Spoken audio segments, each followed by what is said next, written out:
I wish I wasn't fat. I wish I wasn't gay. I wish I wasn't black. I wish that I was brave. I wish with every candle on the cake that I could quit doing these drugs, but I can't and I'm afraid. I wish that I was smart. I wish that I was rich. I wish it wasn't hard for me to grow up and forgive. I wish that I could help. I wish I wasn't sick. I wish I was Tom McDonald. I'd be just like him.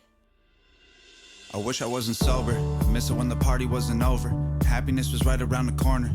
Every single night was like the best one of our lives. Now we're older. The good old days are out of reach. I wish that they were closer. I wish I wasn't anxious and I wish I could fast forward. And I wish that I could rewind, but they don't make that controller. I wish the nights were longer and I wish the days were shorter. And I wish that I could sleep enough to maintain my composure. I feel crazy. I wish that I was normal. I wish that I could kill myself but also be immortal. Take me to the oracle. I heard that time is borrowed. Can you give me back my yesterdays? I'll give you my tomorrows. Forget all of my morals and just live like I cannot remember sorrow. Before all of the tattoos and the cornrows, I was different, I was happy, I was calmer, I was young and full of hormones. Now I'm wishing for a time machine, I'd step into that portal and be gone. I wish on shooting stars, or were they satellites? Maybe they were too far. Hey, ooh la la, I must have blown apart a million dandelions. Now they don't grow in my yard. Hey, ooh la la. I wish I didn't care about the day that I'd be buried. Used to live like I was ready for it, always in a hurry. Now I'm worried, all my memories are blurry. I'm just barely turning 30 and the voices in my head are trying to hurt me. The choices that I made make me feel dirty. I was 25 or 13, I was smoking with the seniors, drinking beer and getting flirty. Now the Ativan ain't working, I need something even stronger. Give me childhood, my mother and my father and my sister and a Christmas to make up for all the recent ones I'm missing while I'm touring the country for a living. Give me a hug and a Nintendo and a toy box in the closet. Give me everything I wish I had. Oh wait, I think I got it. I'm a rapper like I always promised them I would accomplish. This is awesome, man. I wish I had a friend to tell. I'd call him, man. I wonder if I jump from here, if I'd survive the bottom, and would everyone believe me if I told them I had fallen? I'ma jump. I wish on shooting stars, or were they satellites? Maybe they were too far. Hey, ooh la la, I must have blown apart a million dandelions. Now they don't grow in my yard. Hey, ooh la la. I wish we were kids again, before everything was on Instagram. Ayo, things were so simple then. Me, my tree fort, all of my friends. Way back when on Beaver Drive, when the floor was lava, I could fly. Ayo, wished I was big like then. Never thought I'd wanna be a kid again. I wish on shooting stars, or were they satellites? Maybe they were too far. Hey, ooh la la, I must have blown apart a million dandelions. Now they don't grow in my yard. Hey, ooh la la, I wish on shooting stars, or were they satellites? Maybe they were too far. Hey, ooh la la, I must have blown apart a million dandelions. Now they don't grow in my yard. Hey, ooh la la.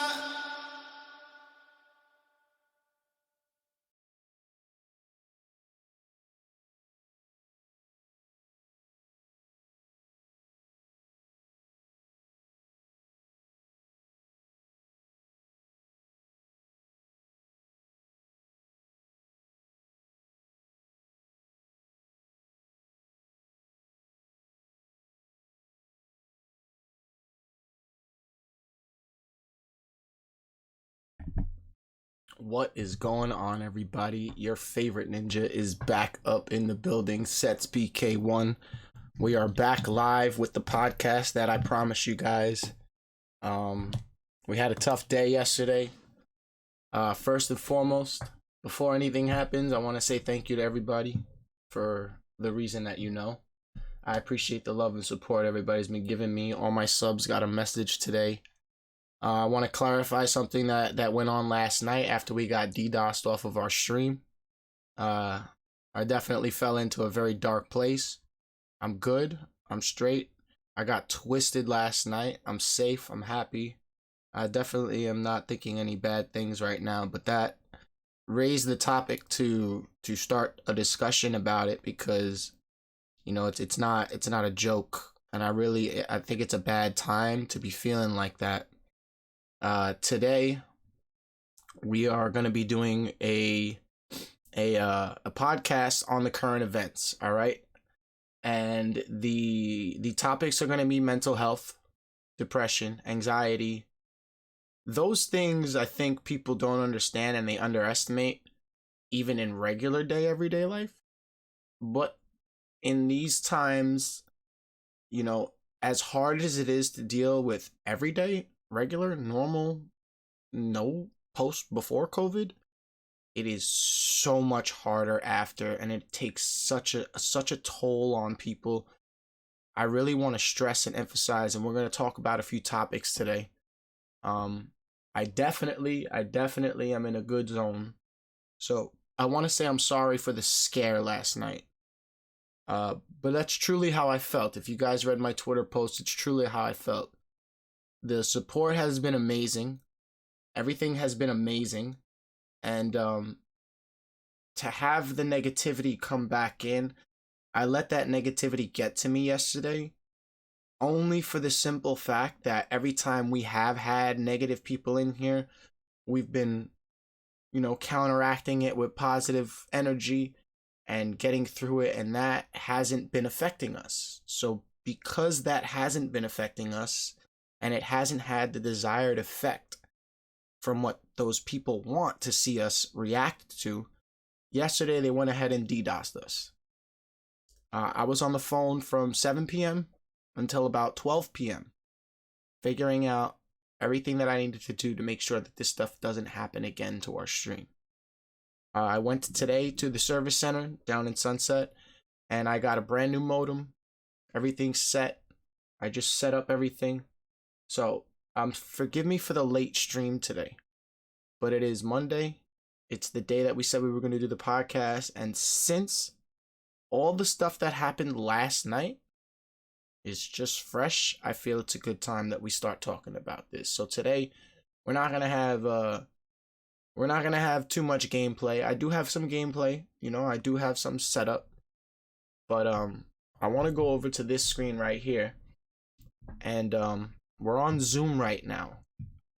I am going to be first. I'm gonna be playing this. My lips don't match the words. I know, because you guys are seeing the Zoom stuff. Forgive that. Okay? I'm gonna exit full screen. You don't need to see me. Alright, but we got a couple people in the building. Yeah, Rudy, it's still happening. It's still happening. So because I'm using the Zoom camera, my face cam is not where it usually is, and there will be a delay here. So I look like I'm in a Japanese movie. Okay? So I'm sorry for that, because we're doing that. I'm gonna pull in Fakin. Fakin's joining us. And the Zoom meeting is open to all of you. Every single one of you. Everybody who wants to join in on this conversation, all you need to do is ask. Okay? I will do it right now, as a matter of fact. I will do it right this moment. Okay, let me invite. Copy invitation.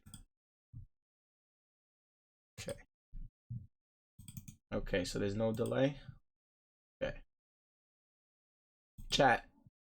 I don't know how much of that you can actually see. I don't know how much of that you can actually get, because that's the invitation. But I am not. I'm not gonna admit any randoms. That, for the sake of that, I'm not gonna admit any randoms.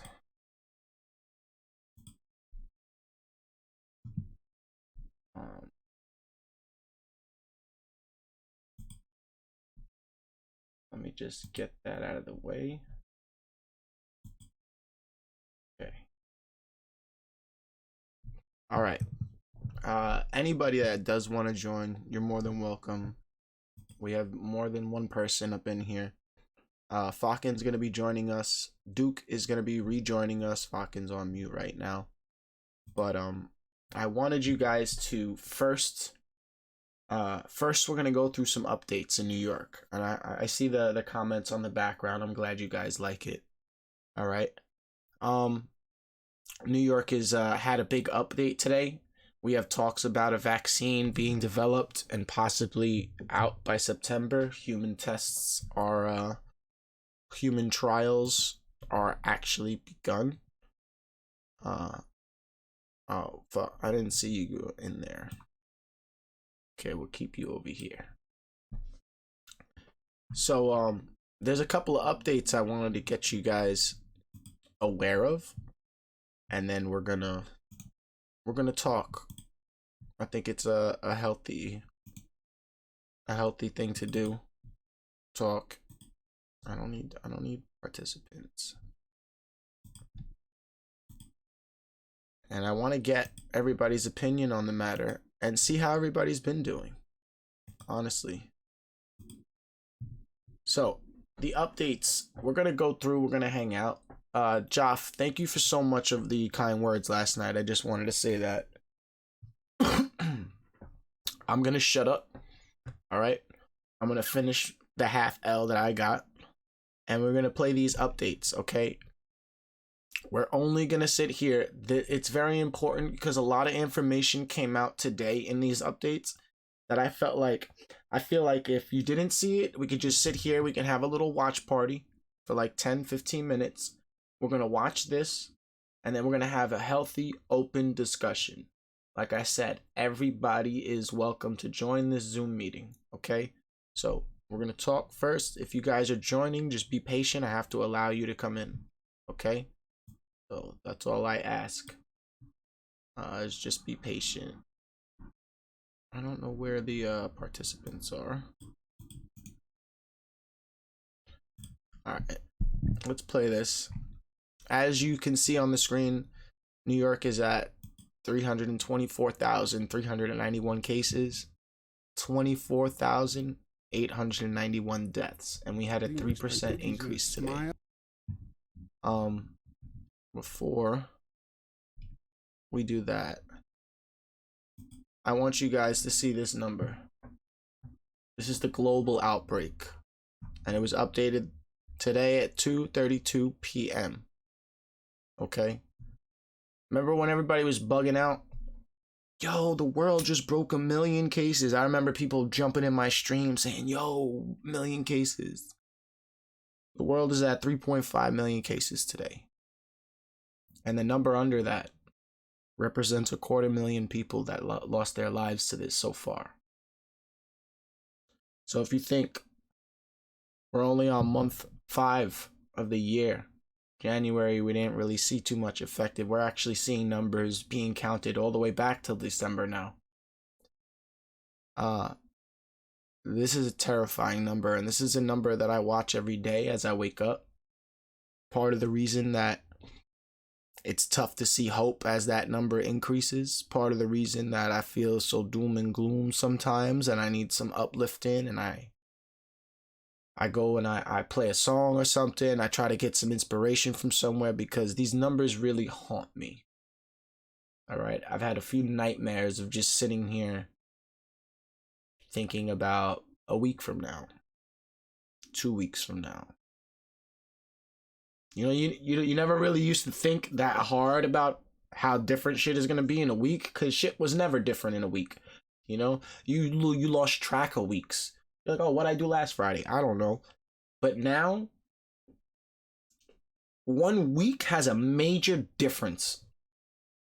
3 days has a major difference in the outcome of this situation. So every day I'm on a heightened... I don't even know how to describe how I feel.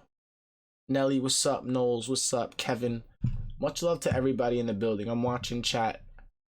I want everybody to we're gonna play this this update. I want everybody to sit back, relax with me for a few minutes, pay attention, try to understand everything that they're telling us.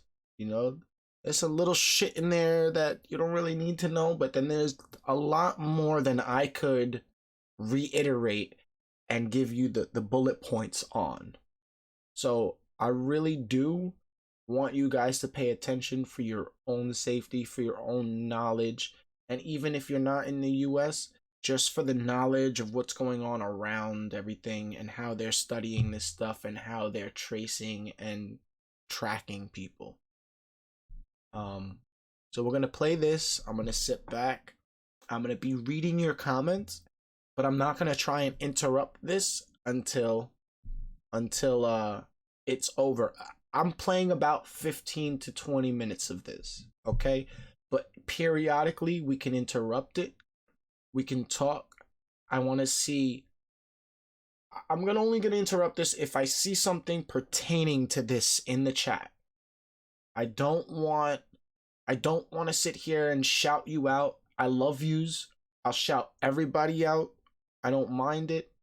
But serious time, and then we'll get to that, all right? Because I do have, look, like I told y'all, we have the gameplay in the background, but I'm not gonna sit here and play Pokemon Go while we listen to this, you know. So I have some gameplay in the background. We can talk, we can hang out.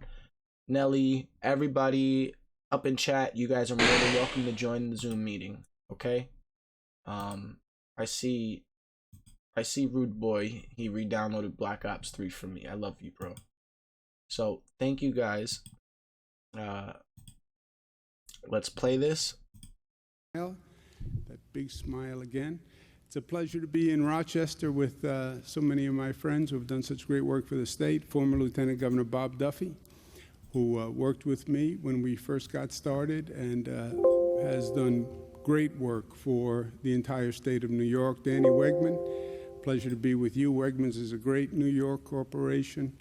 And Danny's a great civic leader, and they've been very helpful He's gonna through get this to situation. the facts in Also, a thank you second. for allowing us to do the antibody testing at Wegmans. That's been very, very helpful. And we thank you for everything you've done. And Nicole Wegman, thank you. Pleasure. Thank you for being on our New York Forward Advisory Board to help us going forward and find our way through this. Let's give you an update on where we are today.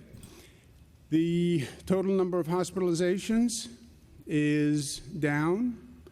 You see that curve coming down. You see that mountain that we went up. Now we're on the other side of the mountain. You start to see the shape of the mountain. Unfortunately, the decline from the mountain is not as steep as the incline, right?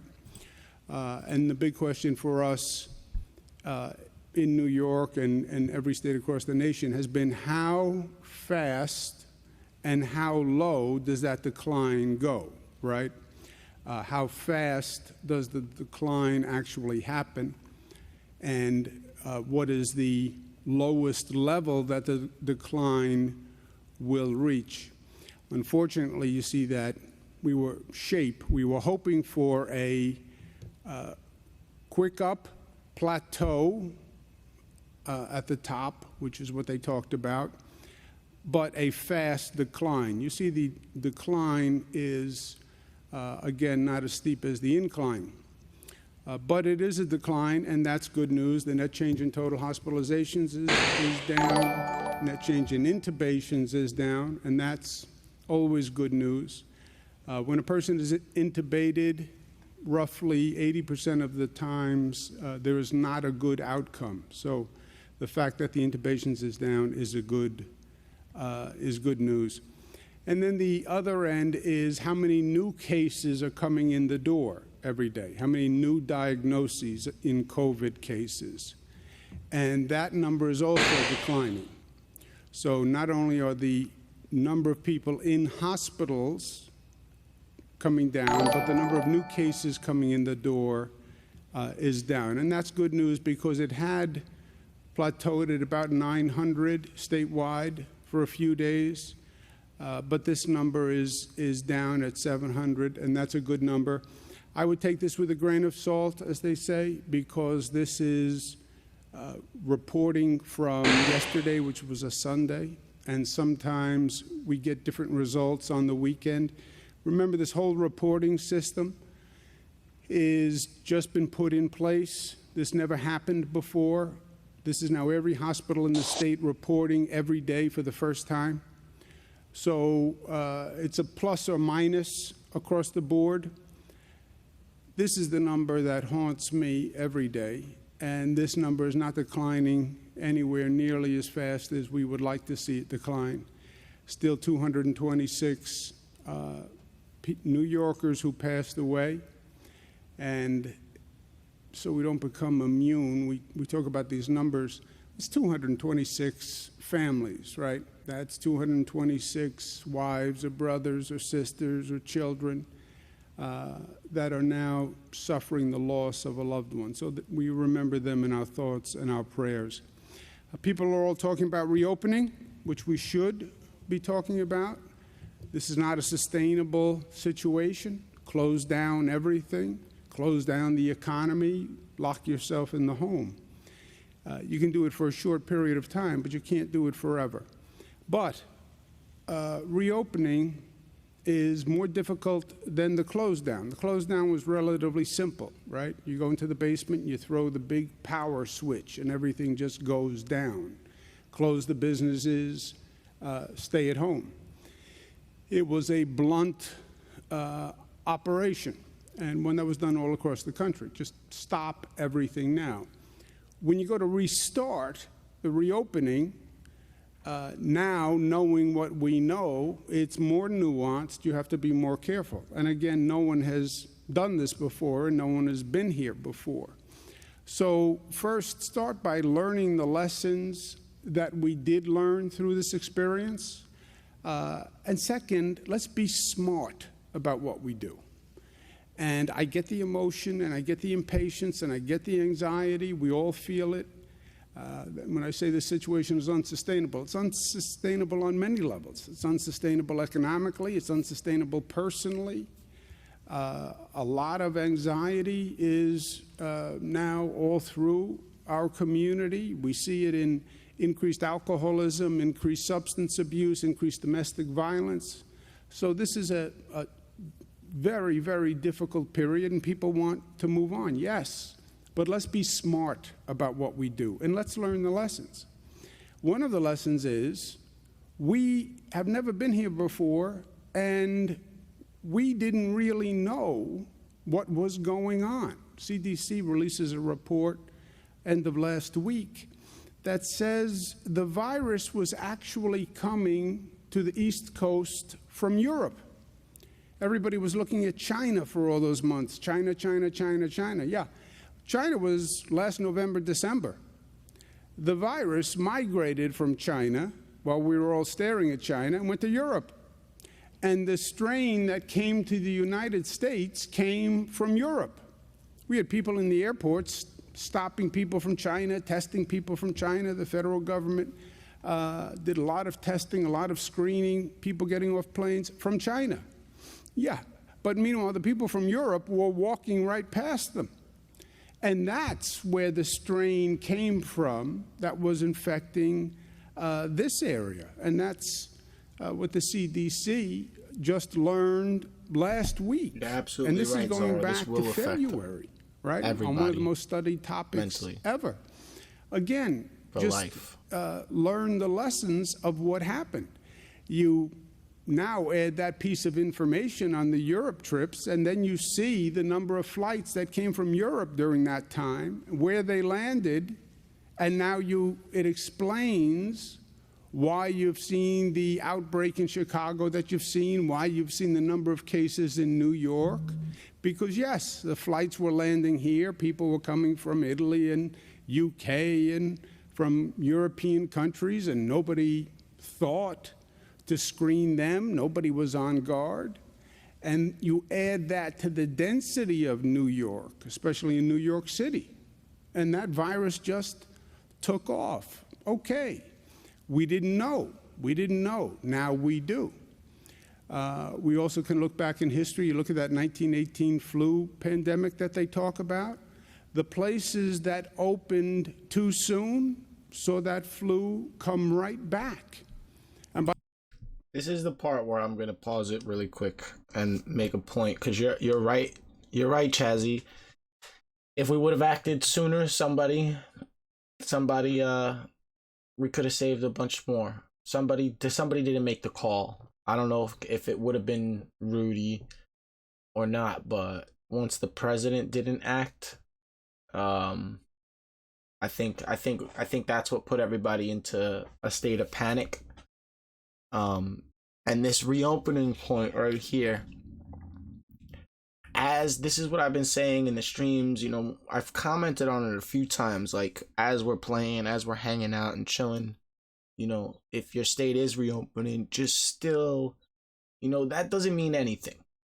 That doesn't mean anything that the virus is not gone. There's a complete two different things. Your state is opening because we need to run things like normal, but it does not change this side of the spectrum. It has nothing to do with being safe, wearing a mask, taking precautions, because if people forget that side and just say, hey, we're opening, everything's good, that's where we're gonna go.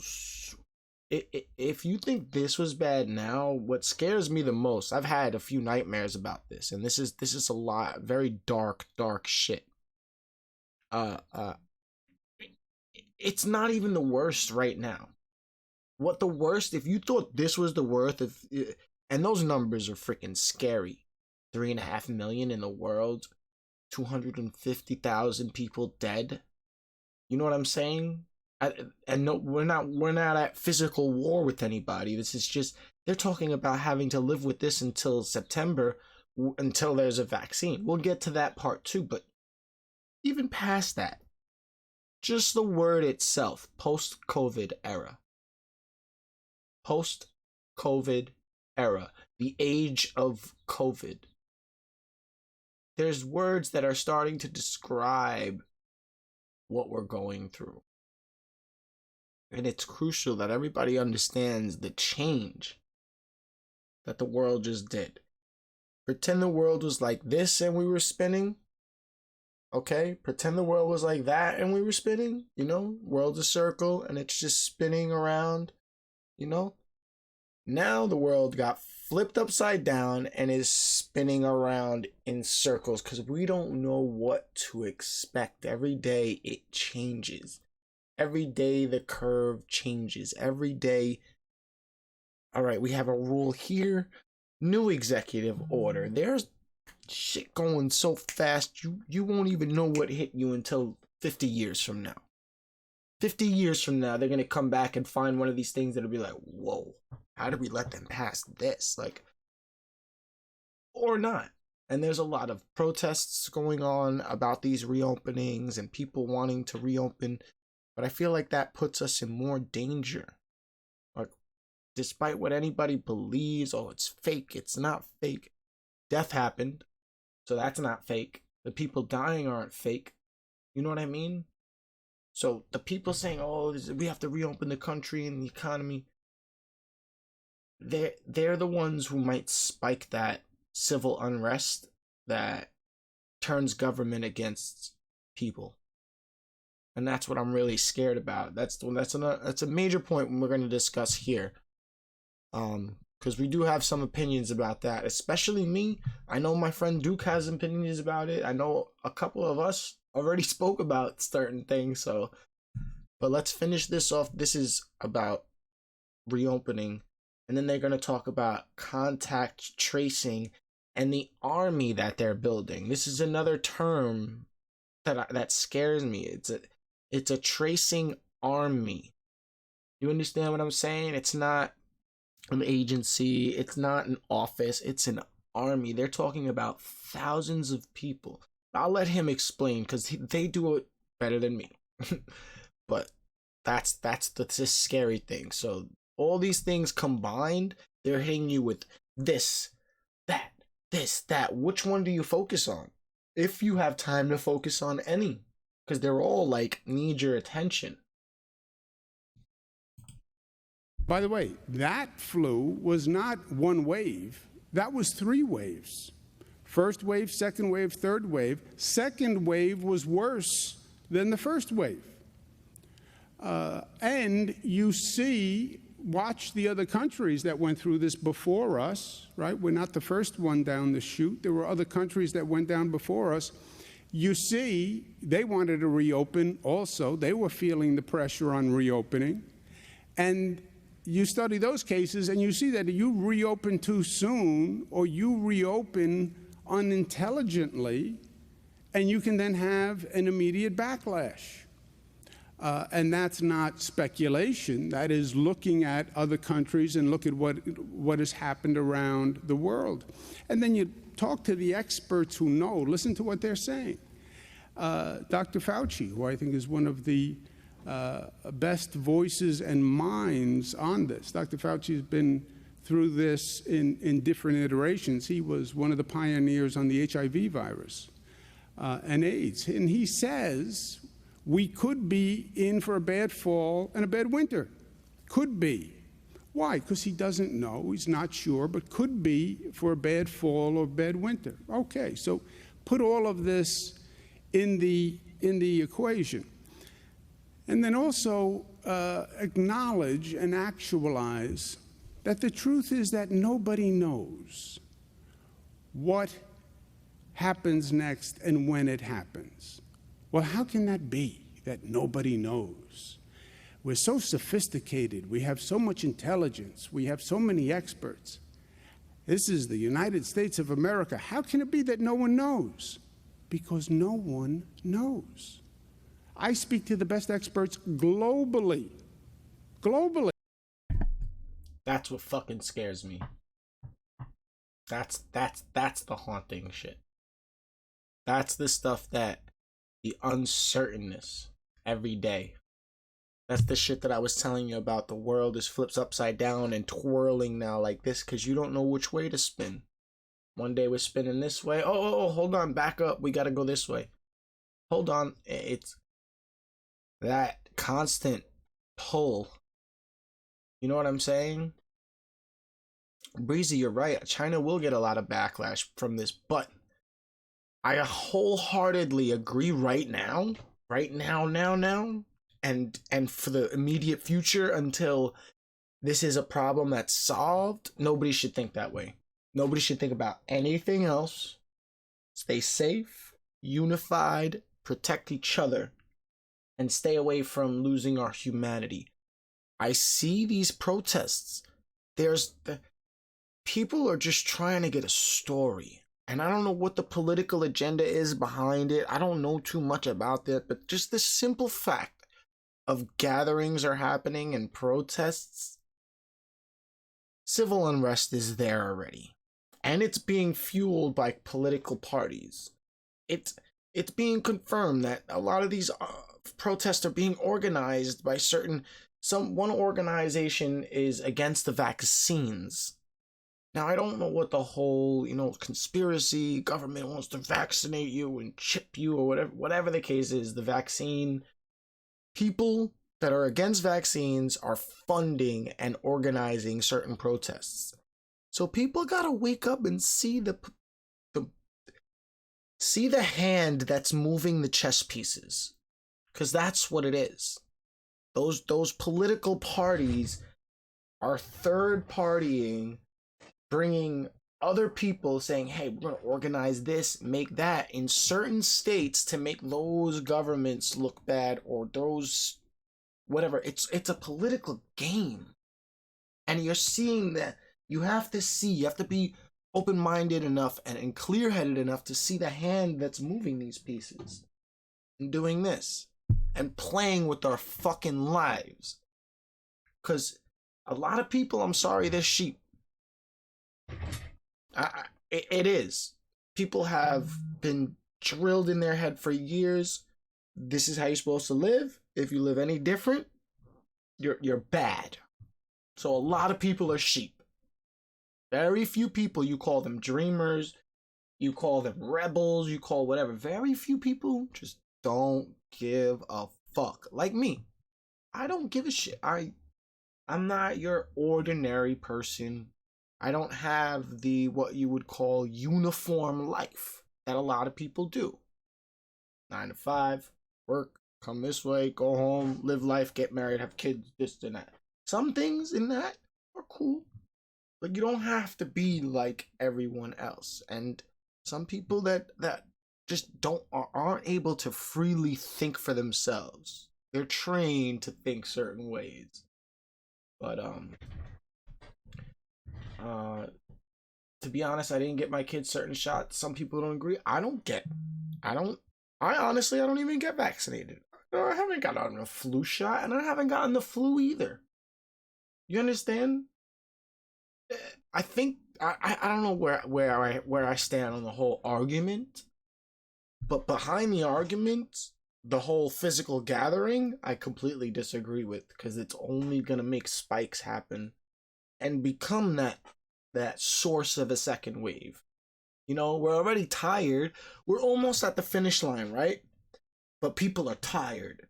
So now they're unrest. And now they want to, before, like you want to leave and start doing these meetups like 30 extra days, you know, before. What if everybody stayed home for another 30 days, just like they told us? You know, whatever period of time that we need to. And because of this, right before the finish line, you just extended the race 4 more miles. You get that? You understand? It's so crucial that everybody stays healthy and makes the right choices for you and for everyone else. Whether you're conspiracy theorist or not, whatever the case is, your conspiracy theories won't bring back those dead people from this. So the conspiracy theories that just confuse a lot of people in how they should act, that shit should stop. We're gonna talk about that, Killer. Chazzy said, my daughter and I will be wearing masks in public forever now, especially every season other than summer. That's terrible for a father to.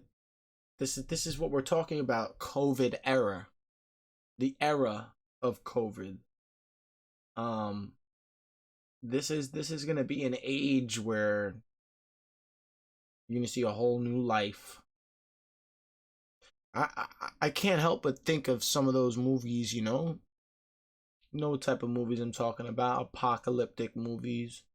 You know, how, people survived through shit, and then now they're trying to live this new life, Walking Dead, or,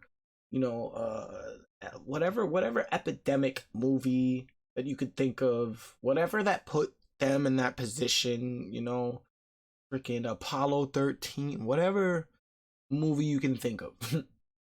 I have bad examples, but you know what I'm talking about.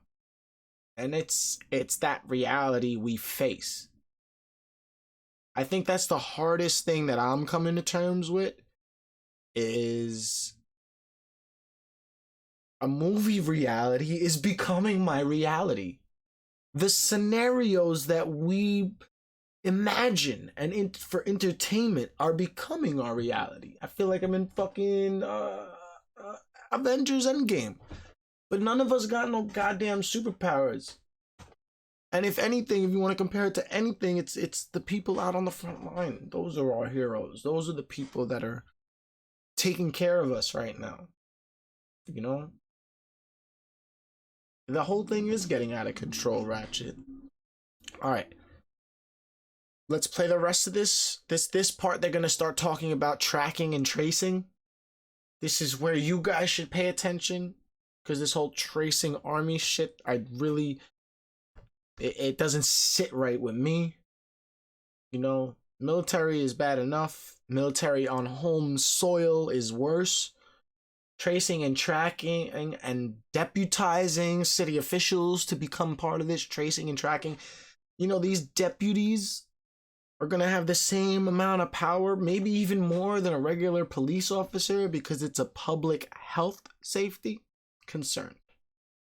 Go back 46 days to my first stream back and remember what the fuck I said. There are things that are going to change because, and you're going to hear these terms a lot, for your safety, for their safety, for the public's health. So go back that long and you'll know that this was coming. This is coming, and it's here. So pay attention about the tracing and tracking part and then we're just gonna open up the floor. I really do, Chazzy, if you can get into a Zoom, I really do want to pull you in here and have a conversation. And I'm also gonna talk to Duke and get some perspectives on this whole situation from your guys' point of view. All right? And nobody can tell you for sure. Now, experts, we look to experts and we expect them to know, so I'm we gonna put this push full them to screen for a know. sec. Answer the question, tell me when, what's going to happen in This way September, you what's guys going to can happen see in the December. charts and stuff. Sometimes the answer is, I don't know. Sometimes that's the honest answer. I was talking to my daughters last night, and they said, you know, you say at your briefings, I don't know. How can you say that? First, I'm not really sure they watch my briefings, but they're right. Sometimes I say, I don't know. Why? Because I don't know. And if you don't know, say you don't know. And I speak again to the best minds in this country, the best minds around the globe, and they don't know.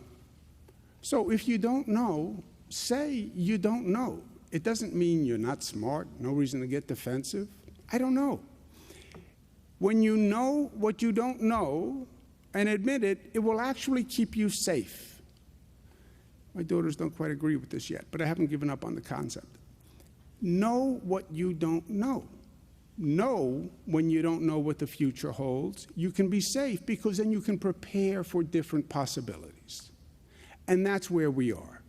We don't know, but we will be prepared for all possibilities. So, reopening, chart a course with the best information you have, learning from the lessons you have, but be able to correct that course depending on what happens. Which means don't act emotionally, don't act because I feel this, I feel that, because someone said, well, other states are opening, so well, you must be able to open if other states are opening. Forget the anecdotal, forget the atmospheric, forget the environmental, forget the emotional. Look at the data, look at the measurements, look at the science, follow the facts. And that's what we've done here from day one. This is no gut instinct. This is look at the data, look at the science, look at the metrics, move forward, measuring what you can and what you know, and then be prepared to adjust. Well, I want specificity. I want to know for sure. You don't. But there's liberation in knowing that. So let's do this intelligently, based on metrics, and we'll see what happens, and we'll adjust to whatever happens. Well, what does that mean on metrics? You can measure this. And we have to measure this. You look at that percentage and the rate of hospitalizations, which we have, right? That's the chart that goes up and down. You watch that hospitalization rate. Do your diagnostic testing so you know how many people are testing positive, and you can watch that rate going up or down or flat. Do the contact tracing. So after the testing, you follow up and you do that contact tracing. And you are then reducing the infection spread by isolating the positives. If you do those things, you will control the rate of transmission of the virus, which is everything. Nobody says you're going to eliminate the virus in the short term. Nobody. But you can control the rate of transmission. And if you can control the rate of transmission, you can control the rate of transmission from becoming an outbreak or an epidemic or overwhelming your public health system. That is the best you can do. So control the rate of transmission to what they call 1.1 or less.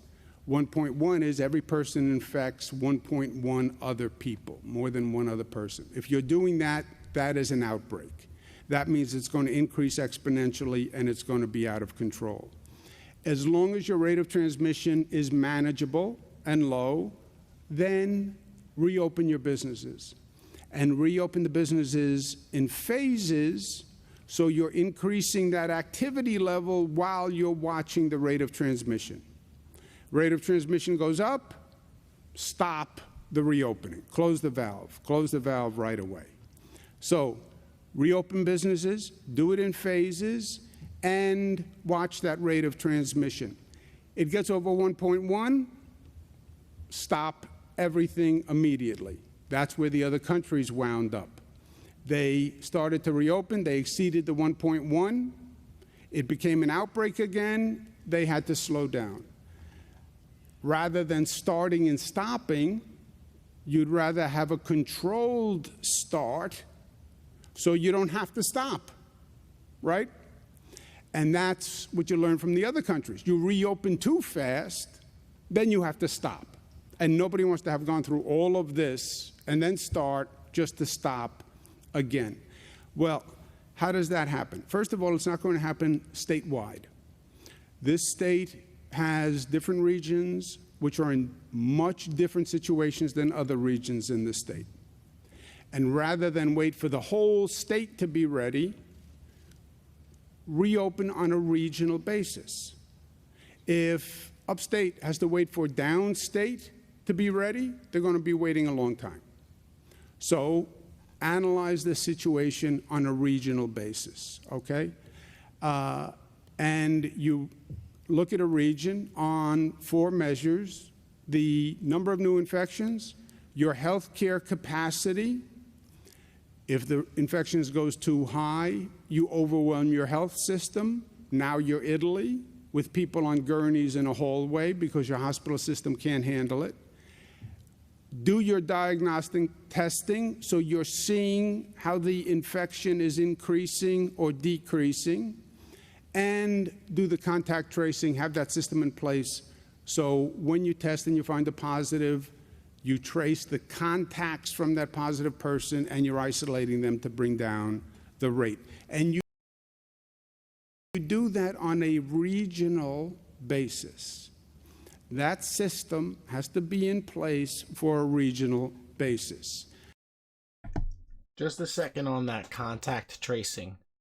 We're going to go back, 17? Let's go.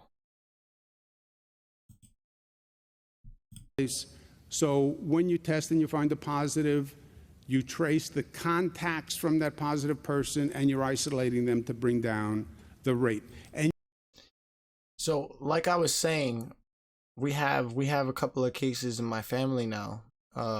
One being they isolated my cousin's husband in a hotel in New Jersey and allowed him to self-isolate there. That's the isolation center for them. They're setting up these little camps and stuff around the areas. If they have to, they'll do it in dormitories.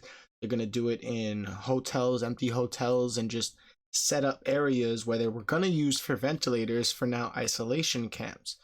And now anybody that is positive, for instance, anybody they've come in contact with in the last 2 weeks, they're going to be traced and tracked. And these tracers are going to be tracing and tracking these people on 2 different sides. Health-wise, yeah, we do have to kind of do that. But on another side, how much privacy is going to be invaded while doing this? Because they did talk about how they can find you. Okay? So my phone is here. Let's say, for instance, well, you can't see it on the screen, but let's say I have 2 phones, right? And I'm walking down the block and I pass this phone. These 2 phones talk to each other. You understand that? And they're talking about phone technologies being able to trace and track us to find out who we've come in contact with. So if my phone came within a certain amount of distance with your phone that they don't feel comfortable with, they're going to find out. Not only does that happen, but they also know where you've been everywhere on the map. You see this little map back behind me? There's a reason. There's a reason I have that there, okay? They can find your route, okay? If most of you don't know this, most of us have a smartphone these days. And this app data, all the times you say, yeah, click, accept, whatever, you don't read that shit, all that shit is there. Yo, Duke, I see you. Join in. all this shit is here. So all that information gets stored on these phones, these devices, and then they get traced and tracked, and the company can read these devices' data. This is where we're at in technology these days. What up, Duke? What up? Yeah, I'm here. Bro, I don't know, man. Like, all this stuff that they're saying, it just seems like they're just setting it up to take more and more away from us, you know?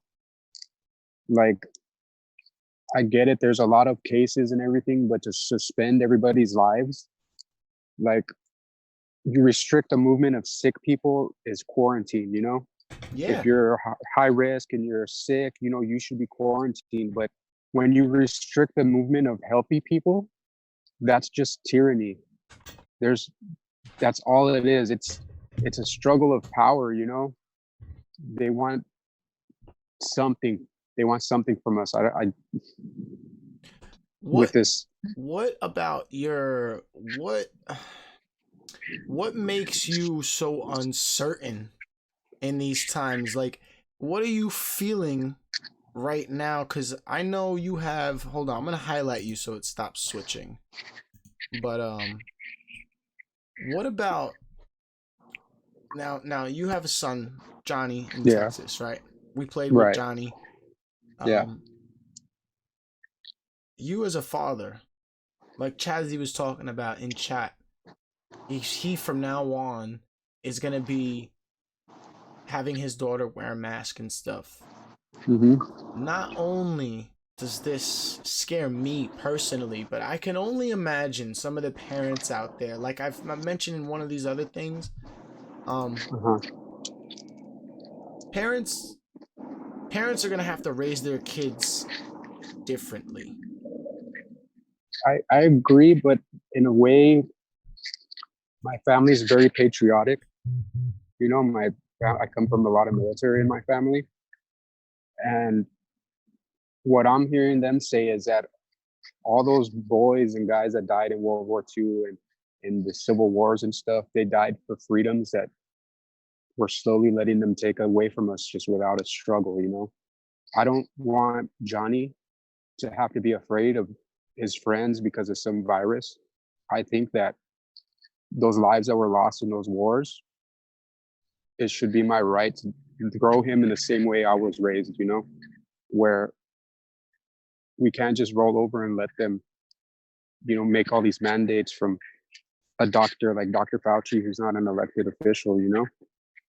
We didn't elect him, and yeah, they should take his insight, but to shut down our country, to shut down our livelihood, and then still be expected to pay rents on your properties. If you're a business owner, you still got to come up with your lease agreement rent or whatever. If, for me, my child support is still due, even though I can't get a job or work anywhere and everything's shut down, they still expect that payment from you.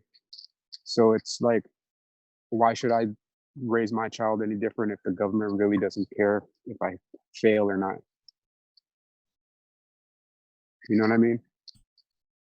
Well, not only that, but to keep Johnny safe. You know what I'm saying? But there's been diseases like this before, you know, that we had like hundreds of years ago. There was the plague. They had what is it called? The Spanish flu? The Spanish flu, yeah. And that was transmitted by rats, and rats went everywhere. Yeah, but you know, this COVID is an avian flu, so that means that all the birds that are flying around are still bringing it around with you. You know, there's really no escaping a virus. It's like, yeah, I get it. This whole thing is so you're saying basically, what you're saying basically is we should just go through it. We have to go through it. We have to go through it. That's the American way, you know. We just gotta press on. We can't just shut down. Like, shutting down is, you know, what about those kids that their only escape was to go to school? Cody, you know? You can join in. You have the invite in the DMs. Or like people that whole livelihood revolved around social interacting, and they built their whole lives on a social, you know, concept, and that whole concept is just gone now because the government says no, that like they can just like he said he can just go into the basement and flip a switch on your life. Yeah. I'm not gonna let somebody that's not living in this, that's not suffering through the same things I'm suffering through, because we're not in it together. They're not in it with us.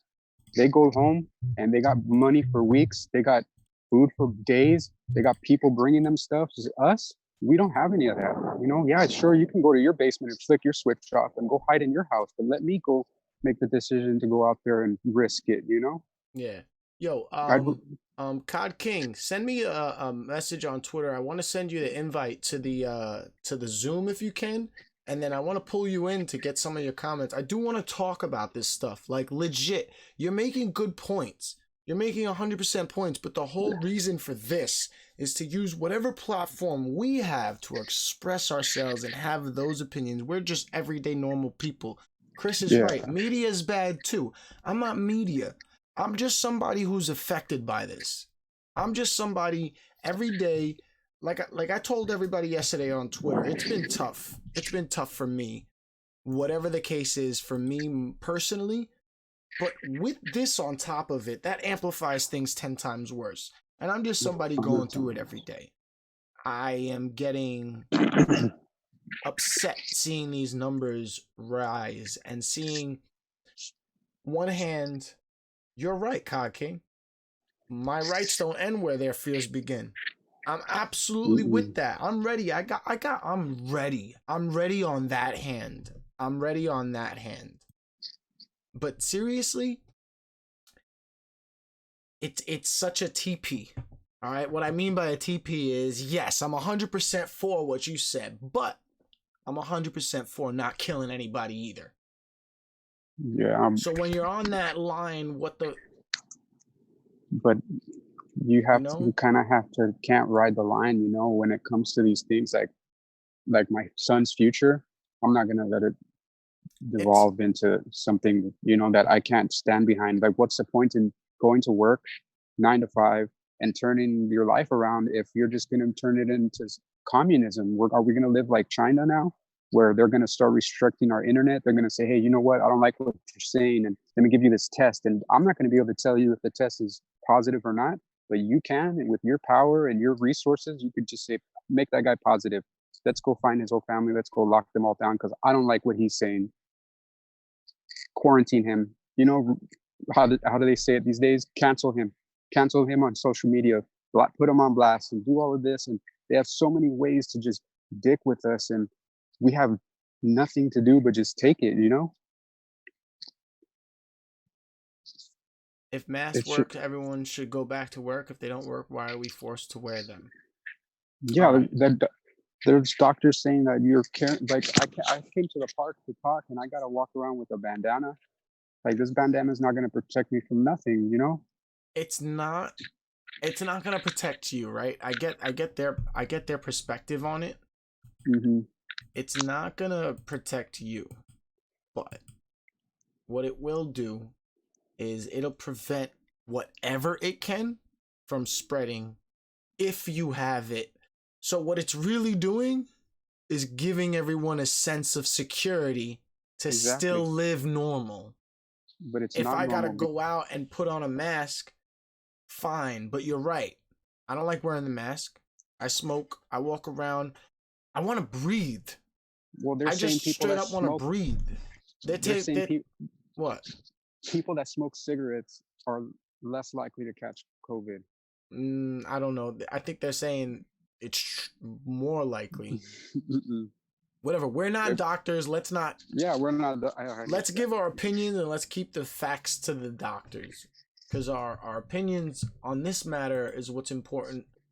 Perspective, state of mind, like Code Easy. What'd you turn up? You turn up the video? Oh, Easy. What's up, Easy? What's poppin'? Good? Can barely hear you. Nah, no audio's coming from you. Look, I want to play the rest of what he was about to say. He's talking about monitoring the new infections now. And Chris, I don't agree with you that the governor is shitty. I'm honestly very inspired by his leadership when it came to this. You know?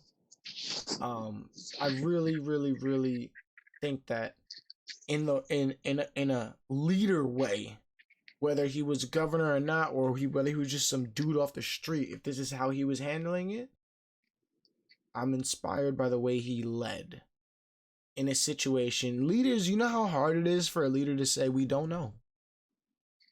You know, every leader always wants to act. Just whatever your political views are, just look at the president. All right, he's supposed to be the big shot. He's supposed to be that man in charge. Whatever. He always wants to look right, to the point where he had people fucking drinking bleach. Dead ass. He always wants to be right. When you're led by somebody like that, you're definitely headed in a dark path. When you're led by somebody who doesn't go by the facts instead of their feeling or just what it's going to look like if they don't have an answer for people, that's dangerous. It's not just wrong, it's dangerous. That is absolutely dangerous. You can do whatever you want. You're You right. walk up to me and my daughter without a mask on, I say something very firmly. Yes. Yeah, well, look, I'm the same way.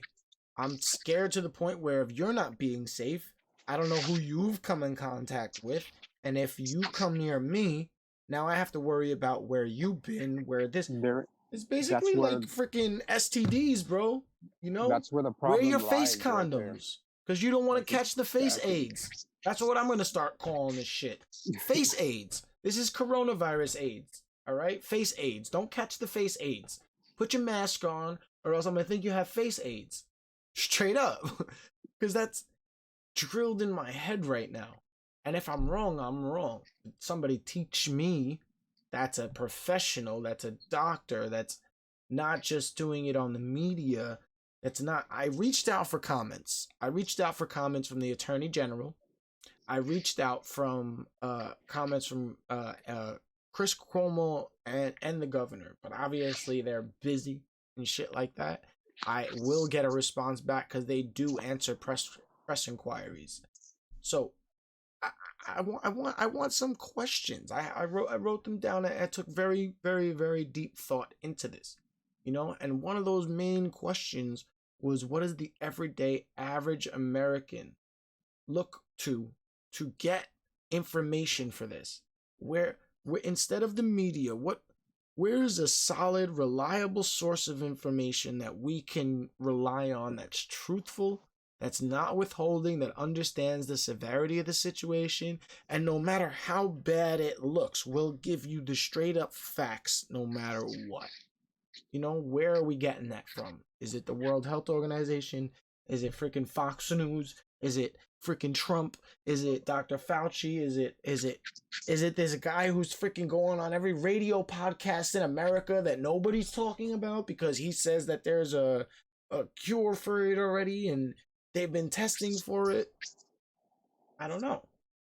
I really don't know. So that's one of the questions.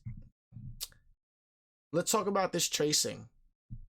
If they want to contact trace you and they can use your phones,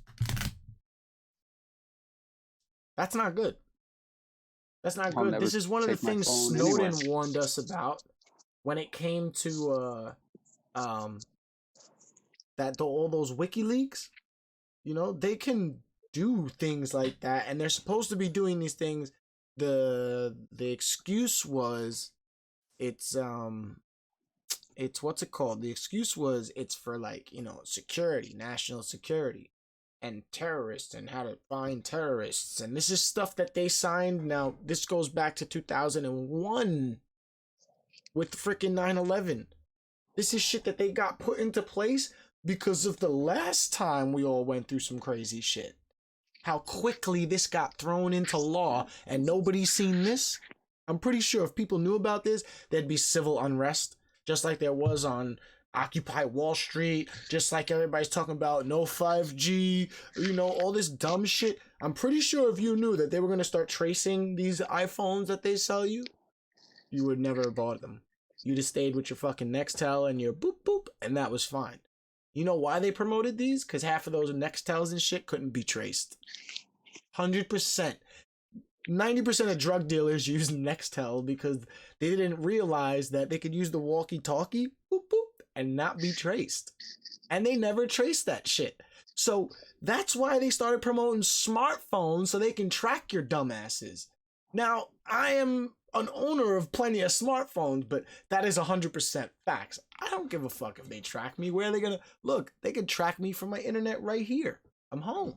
Come through. Check out my daily activity. I'm on Tinder. I'm on freaking Pornhub. What's up? I don't care. All right. Pokemon Pamela paid Go. me a visit this morning. That's why I woke up perky. Okay. Nah. But seriously, Codizi, I see you trying to talk, No. but you're not talking. Okay. Say Can you something. hear me? Yeah, now I Yeah. hear you. All right. My bad. What were you saying about the Nextel? I seen you bugging about the Nextel. Bro, we ain't gonna have no privacy. That's like the thing that they're pushing on us, bro. You notice over the years our privacy's been, been taken away slowly but surely.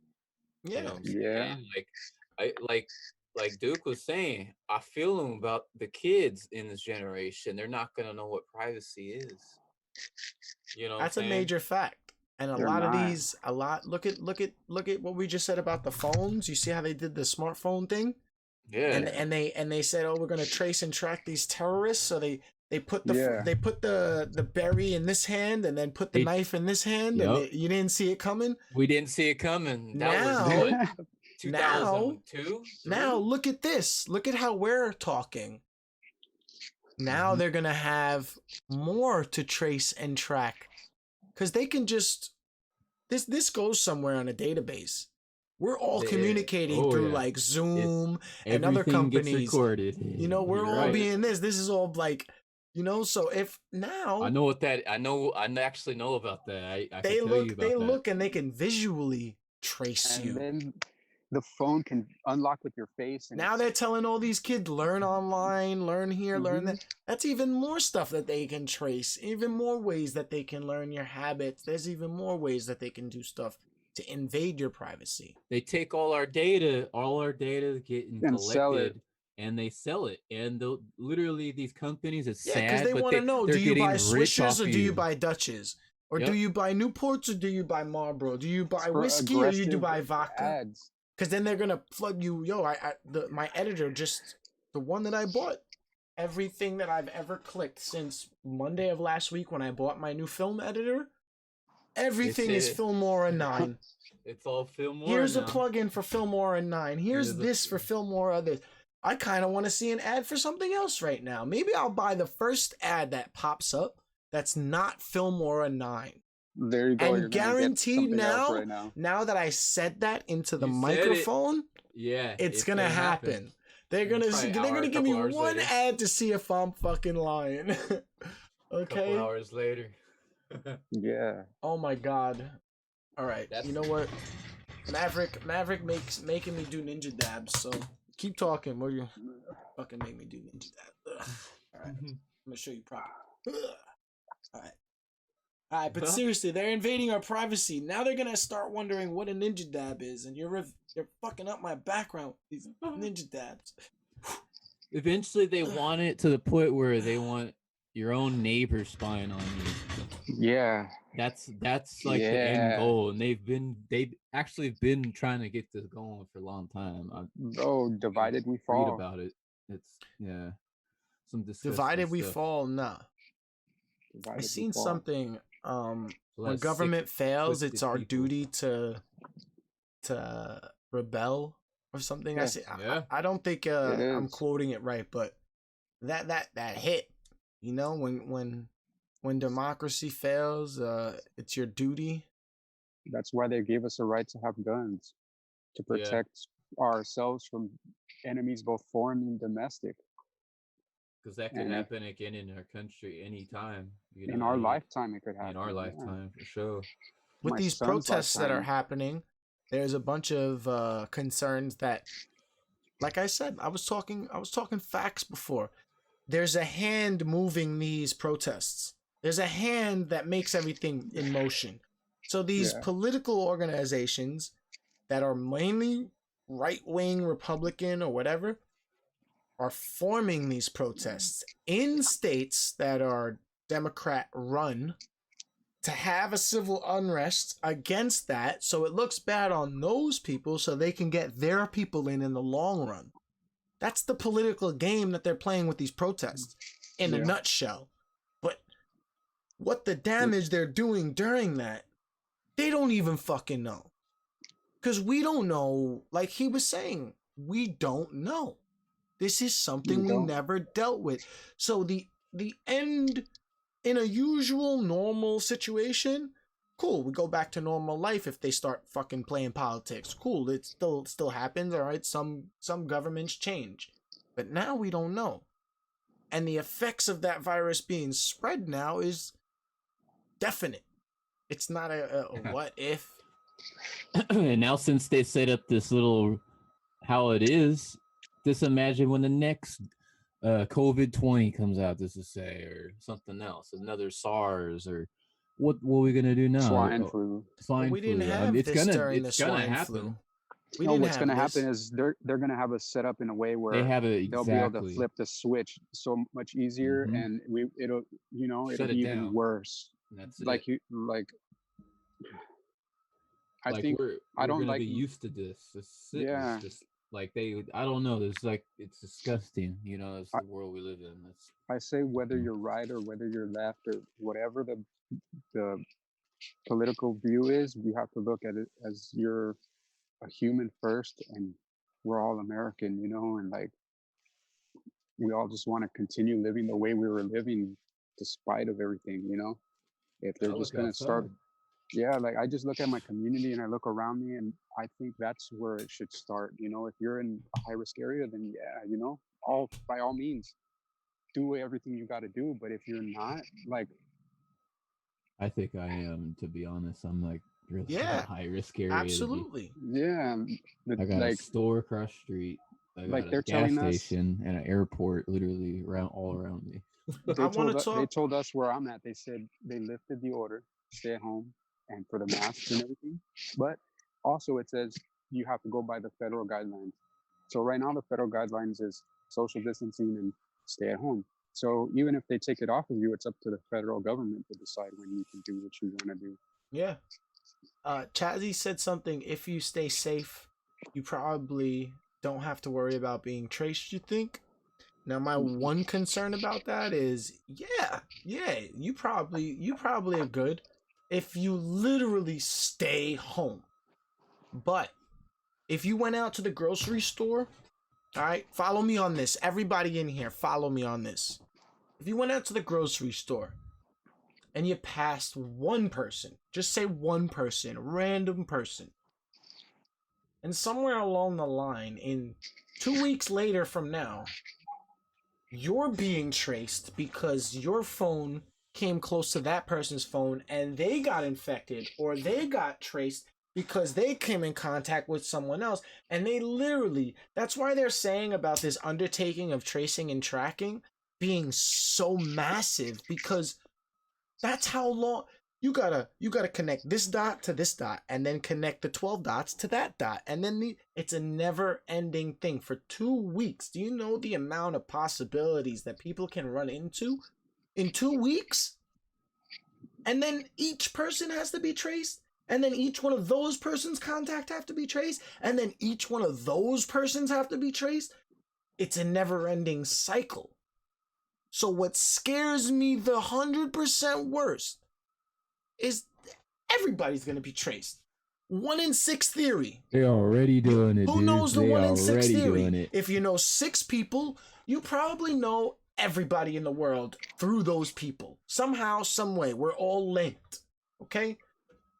1 in 6, but they doubled that number for tracing. So for every one person, they're trying to trace your last 12 contacts. At least, or for 2 weeks. You seen that video that dude faked that he had it, and the FBI came to his door like 4 deep. They didn't. It's funny. They didn't have no mask on or anything. They're like, dude, you have COVID-19, and like they were serious, and like he was more doing it like they show like, okay, look at this. You know what I'm saying? Mhm. Look at this. You know what I'm saying? It was like, wow. But taking it more to extreme in other areas, Yeah. I seen a video of Australia, a police chopper, four federal vans, and a bunch of police surrounded a building with 3 people on the roof, just hanging because they were violating social distancing Oh orders. yeah, I saw that too. Are you I kidding know, me? I gotta see that. That's Now Yeah. maybe here's a different thing. On the other hand, maybe they were trespassing. That building looked like a business building. You know what I mean? It looked like they were chilling on the Roof. helipad. No? Yeah, if they it were did. chilling on the helipad, yeah, if they were trespassing for sure. But the charge was for violating social distancing. So maybe they were trespassing, but they're really focused, and I don't think it took that. It's an example. Jeff, You're making an example. I know. Lock those people up till the whole thing's over. Yeah. Oh, it's not over yet. You're still locked up. We can't charge you yet. We can't charge you yet. We still haven't figured out your charge. We haven't figured your charge out. You're gonna have to hang out here for till this is over. You don't got buddy. nowhere to be, right? Oops. Yeah, you don't have nowhere to be. Everything's shut down anyway. Sorry. Doc, I just noticed that you have a badge next to your name. It says current hype train conductor. I didn't even know that was possible. Choo choo, Doc. Choo choo. And were they wearing masks? Staying away from each other while trespassing? Just kidding. I don't know. I don't think that they were wearing masks. Jeff Jones says Event 201. Everyone look it up and research it. I got you, Jeff. I got you. Another thing is like they got us all it's masked up and not going outside, so our immune systems right now are all weakened because we're not used to putting our immune systems is always being used to putting the elements. So if you know what I'm saying, it gets stronger. Your immune system's built to be in these situations, and it gets stronger over time. But if we're not in these, going outside and being around different people, whatever, yeah, we're gonna be more susceptible, and there's gonna be a lot more people getting sick once this is, all said and done. We don't especially know the in the human winter effects. I don't know. Do people is this a proven fact that your immune system just gets weakened over time? Yeah. Like we have to check that out. Yeah. For people that are like stay home, don't really go out. If you You have don't COPD, have enough it's vitamin worse. D from the sun, or the sun literally will I said that it's important to get sunlight. I know that. I know that. 15 You minutes a definitely- day, every day. You need Like to go so- outside. You need to breathe. The other day though, I didn't feel comfortable breathing outside. I didn't feel comfortable taking a deep breath. And especially, you know how you can smell the seasons? Yeah. You know what I'm saying? Yeah. I smelt the change in the weather, but it smelt like sickness to me. Like kind of It didn't how I smell would clear. describe smelling a hospital. Right. Yeah. It just smelled weird. It just smells all medical. I know, Jeff Jones, using antibacterial soaps all day is that's how my bad. We house need smells, but for bacteria to different be reasons. healthy. Yo, you're 100% right. Some bacteria Different is medical. very good for you. There is good bacteria and bad bacteria. The good bacteria in your stomach, like that too. Like they give us that yogurt. You eat the yogurt and it has like that bacteria or whatever to help your stomach out. Yeah. Chickenpox and the measles killed a lot of people, and that is really highly contagious. I got But then it got to a point where doctors finally figured out. They said, you know what, it's better if everyone gets it, regardless if they survive it or not, because you develop an immunity to it afterwards. So That's not the case with the COVID, though. That's the thing. But they don't know yet. We don't know yet. That's the thing. And right now it's at the point where they can say whatever they want to say to keep us where we're at while they're busy, like you guys are saying, passing the knows laws what they're and doing on the low. changing the stuff that's 20 years down the line, they're going to be able to say, haha, but remember, you guys all agreed to this back then in 2020. You Yeah. can't say anything about it now. So, you know, you should have paid more attention back then, but we're also laser focused in on That's like this when they thing, restricted our internet right? a couple years When they, ago. That's when they still put, going into effect right now. As we speak. Yeah. when they prioritized it, when they made it proprietary, that's when it fucked up. You know, like now that's how China is, where they can literally take down videos if it doesn't meet their political standing at that moment. Well, you can't even in China. You can't. You're outlawed to play with any other people on video games now. Didn't you hear Mhm. that? What? You can only play in China now. Yeah, anybody that's China can't. Oh play yeah, with that you can't go America or- outside the connection. Yeah. Why so though? They're Why? forced. Why? Like that's something we should be looking at. Like, You know what I'm saying? why can't we communicate if we're all going to have this one world thing, like the World Health thing? Why is there no That's when you do more communication dabs. between you They know, want a one me world. and You know, we all know where one? they Yeah, want. You know, we've right. seen it in the movies, the shows. You know what I'm That's saying? It's just literally being played out in front of our eyes right now. You know, what I keep thinking about is it's the stage being set for the Antichrist. nah, I mean like like the chip stuff that you know. I Yeah, read bro, about that's too. I've read about that too. You're not gonna be able to get, you know, groceries and stuff, because what if they eliminate our money, our currency, because I of know COVID? that's that like a Bitcoin cryptocurrency, kind of like how I mean it's already out there. We got Yeah, what, freaking like V-Bucks and freaking Bitcoins and yeah, but Bitcoins and imagine they take Cryptcoins away and all your $100 bills. They take away all our 50s, our ones, everything, and we gotta use a card or we gotta use you, a chip.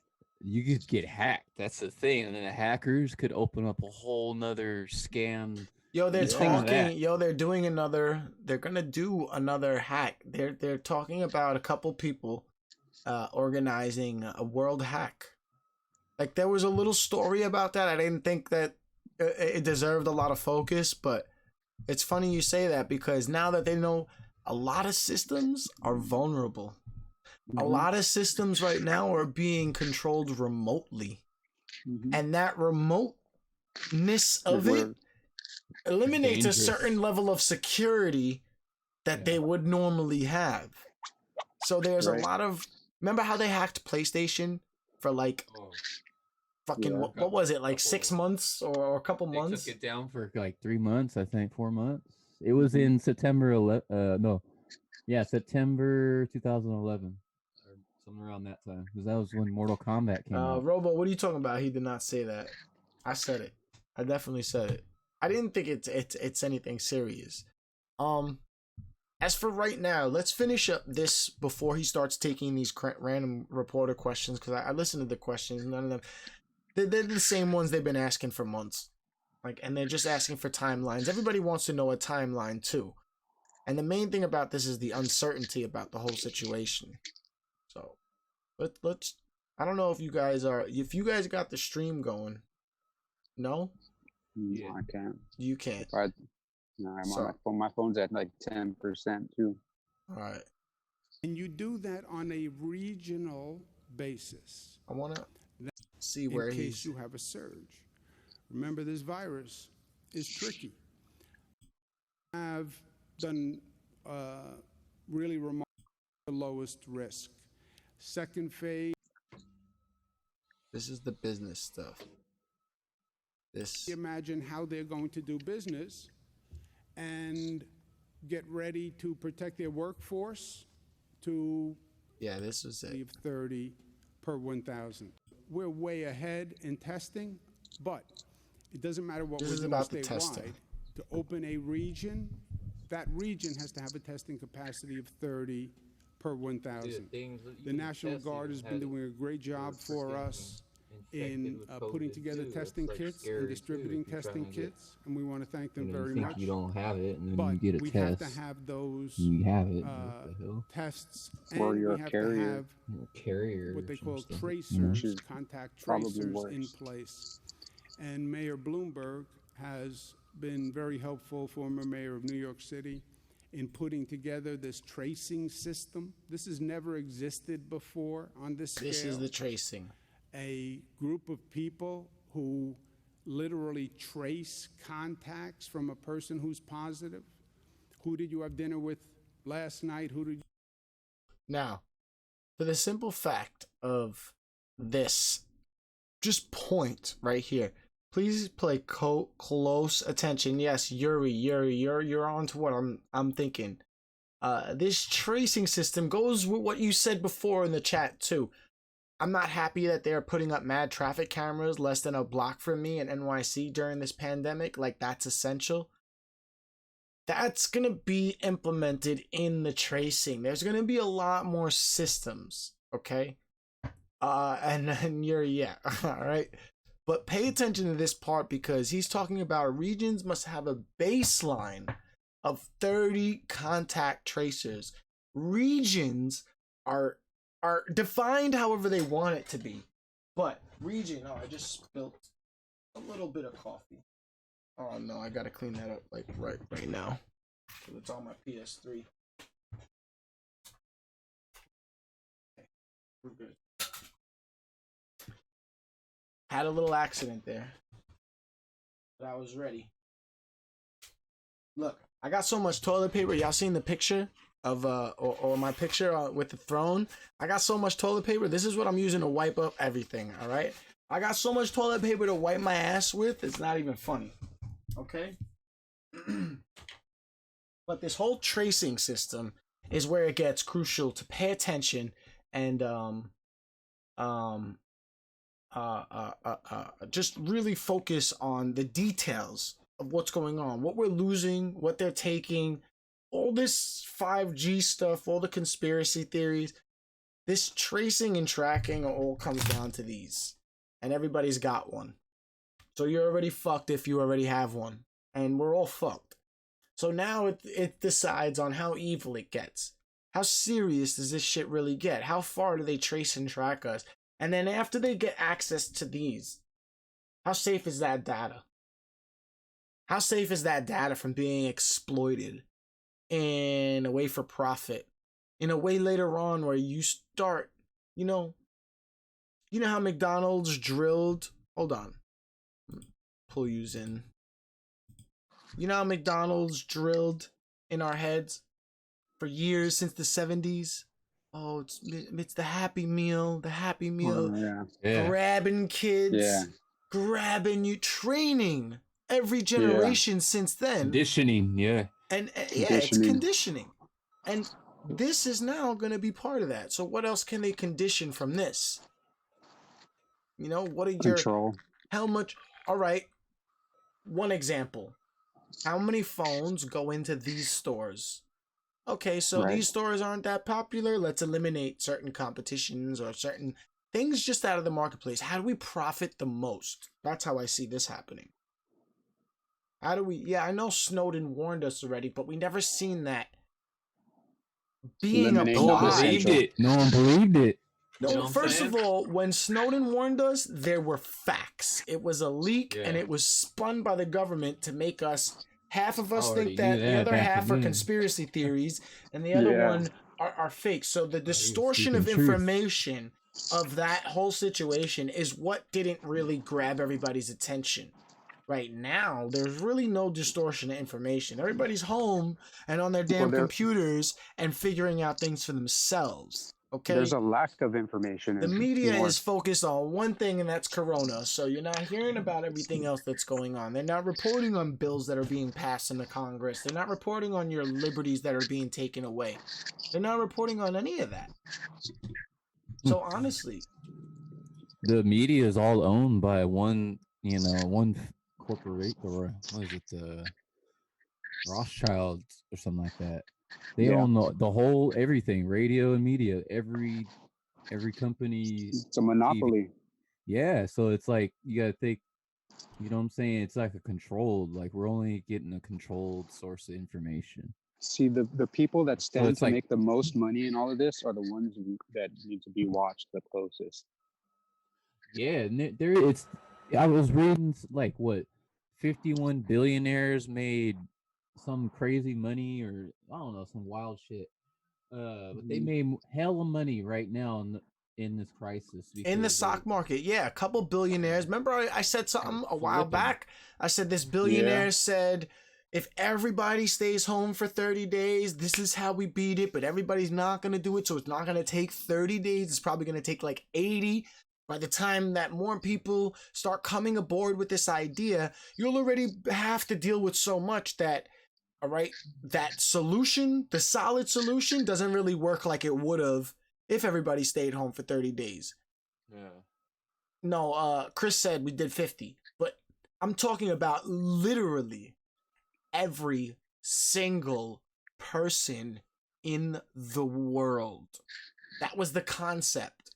If everybody literally locked up, shut the lights, boom, done, gate closed, atomic bombs are coming, and 30 days later we found out the air is breathable, none of this would have happened extra past 30 days.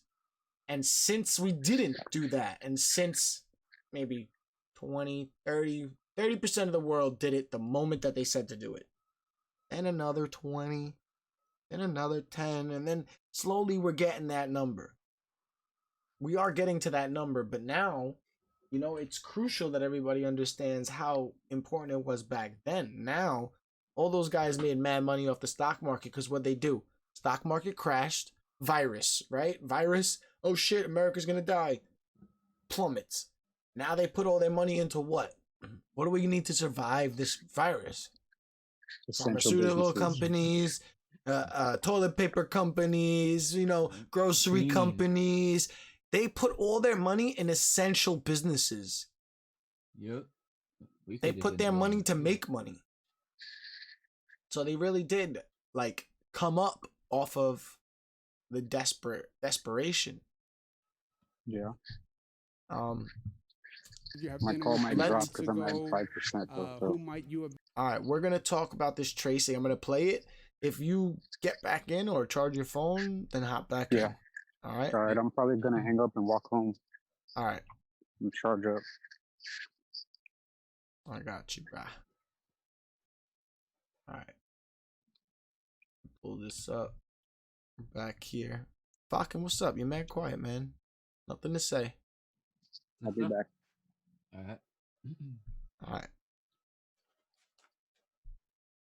He's got to switch his mic. That's why. You hear me? Yeah, now I can hear you. Yeah, he had to switch his mic. I just seen that too. All right. I had to do that too. I've been talking. I just didn't know you guys couldn't hear me. Somebody said in chat, they were like, that guy up on the top left has not said a damn word this whole time. No, I've been talking. I didn't know you guys couldn't We hear should me. have did a mic check, huh? Mic He check, just sitting there. baby. He just looked like he was sitting there taking You're it like- all in. Like, You guys are talking about the phones and how one phone together they're gonna check for 2 weeks.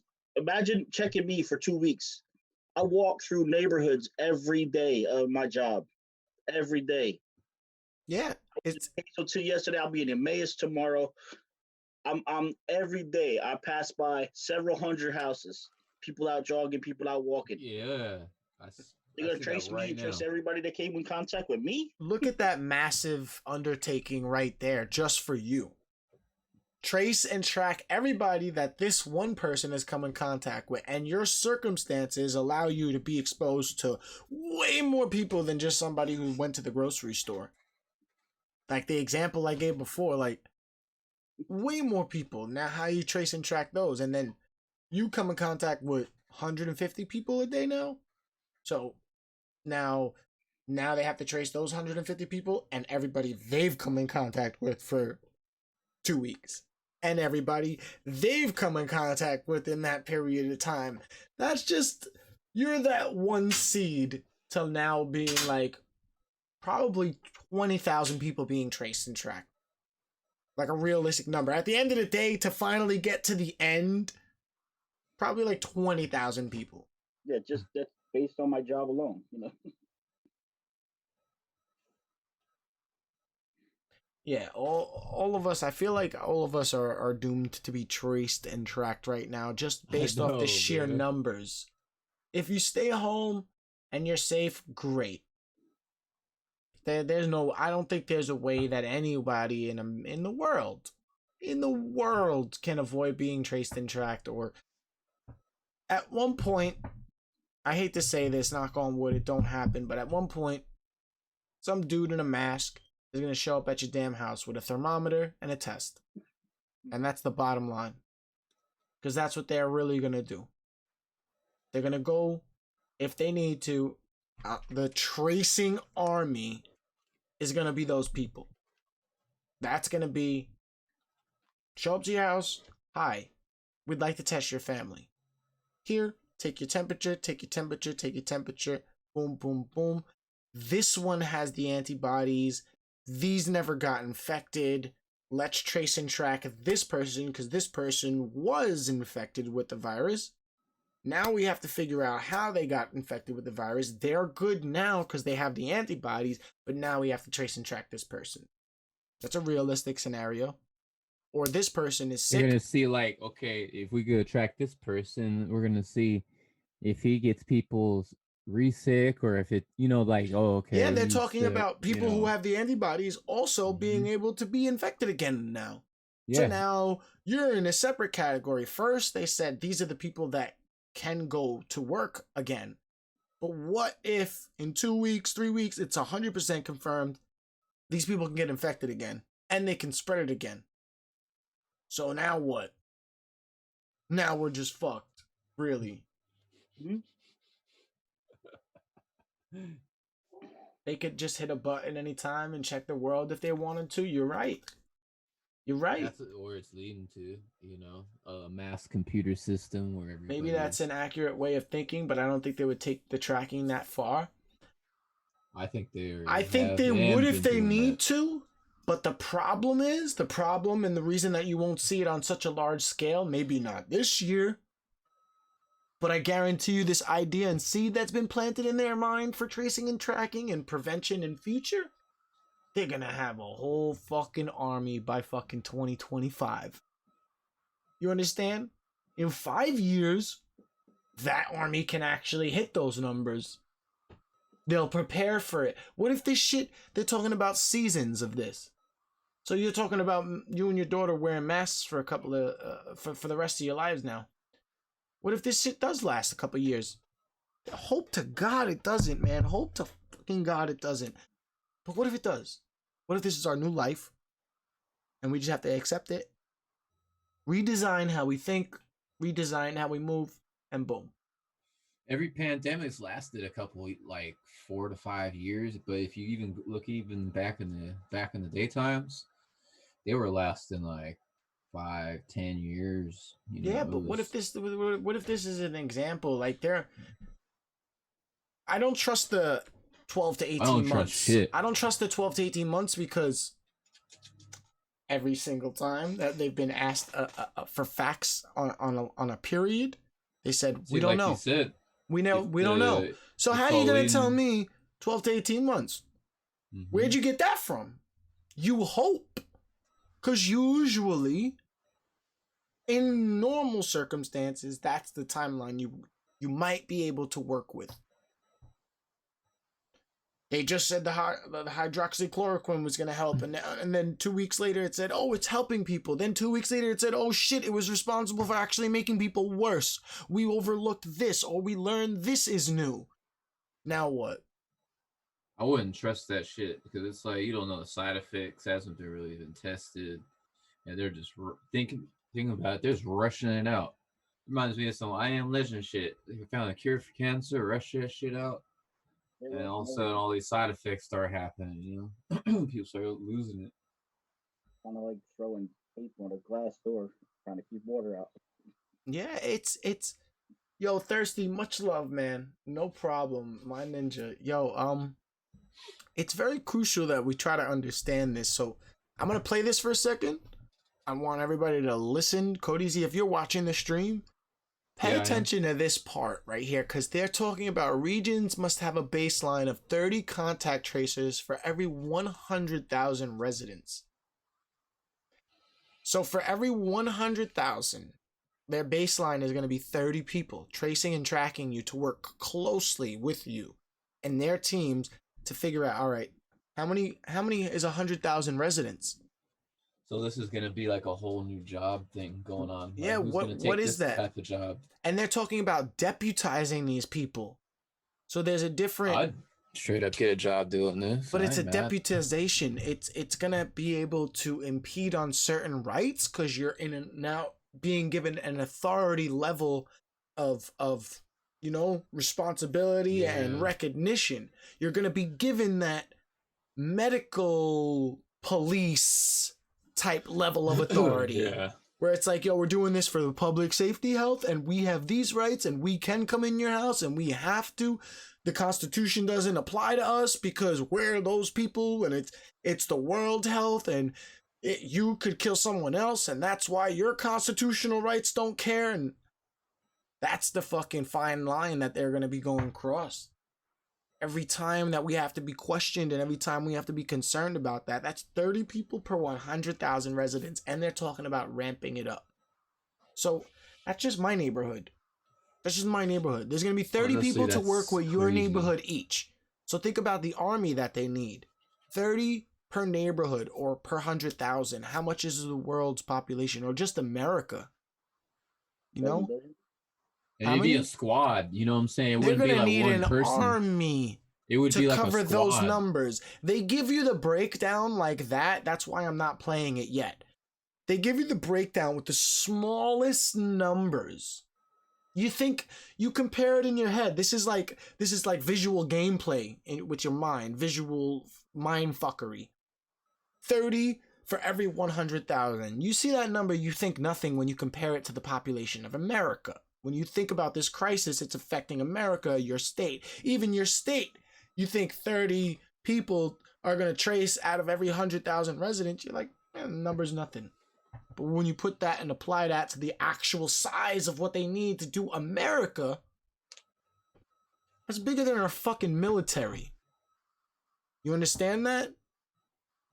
It's way bigger than any amount of enlisted members of our military. For each quota that has to be met on just on that scale alone. That's why they highlight in the next thing, we are building an army of tracers. They're not using a task force. They're not using, this group type terminology. They're talking funny? straight to you, telling you and highlighting it in yellow. Army of tracers, motherfucker. Army. You thought we had a military? This is gonna be an army of tracers. It's a phenomenal task they can't control. So the amount They of got man the force money. they need. They got the money for it too. So Forget about the money. What if money stops being a thing? I don't even want to think like that. But what if, the economy? Everybody's talking about economy, but what if money is no longer necessary because now it's a choice to go outside, get somebody sick, or die? So what do you need money for? It would think They're gonna start that- running things on food banks. We were in bread lines before in 1920s. Like, how would they, like, all the people that are paying rent and mortgages, like, how would that work? Everything would All that just stop, shit changes. All that shit changes. Motherfucker, claim your territory. I'm here. I got something to protect this property. Come claim my territory. That's what it's going to be. That's why Americans have guns. To protect their property. Because when government fails them, that's what's going to happen. Because government's failing now. Or it's pushing people to the edge of fear. It's been failing for it's not gonna, like, everything ain't gonna last. Like, we're witnessing it right in front of our eyes right now, a whole new change, you know what I'm saying? Yeah. to our daily lives and our what we do, the whole world, to be honest, the whole world's going through a massive change right now. We're witnessing it. Like in the 20s when they had the Great Depression with like my grandparents, when my grandpa was going through that, World War II, all that stuff, and it kind of, you think about it, what I'm saying, what makes an economy grow? I'm saying war. I'm saying look at all the wars right after World War I, War II, economies flourished. I'm saying, and my thing, I'm thinking, you know what I'm saying, after all, you know, yeah, there might be a bad depression, recession, but what's gonna fix it? America's gonna need a war or something. Yeah, Some Dan, you're bullshit. right. It would take over close to 100,000 tracers to cover the U.S. population. I'm guessing that he did the math on that.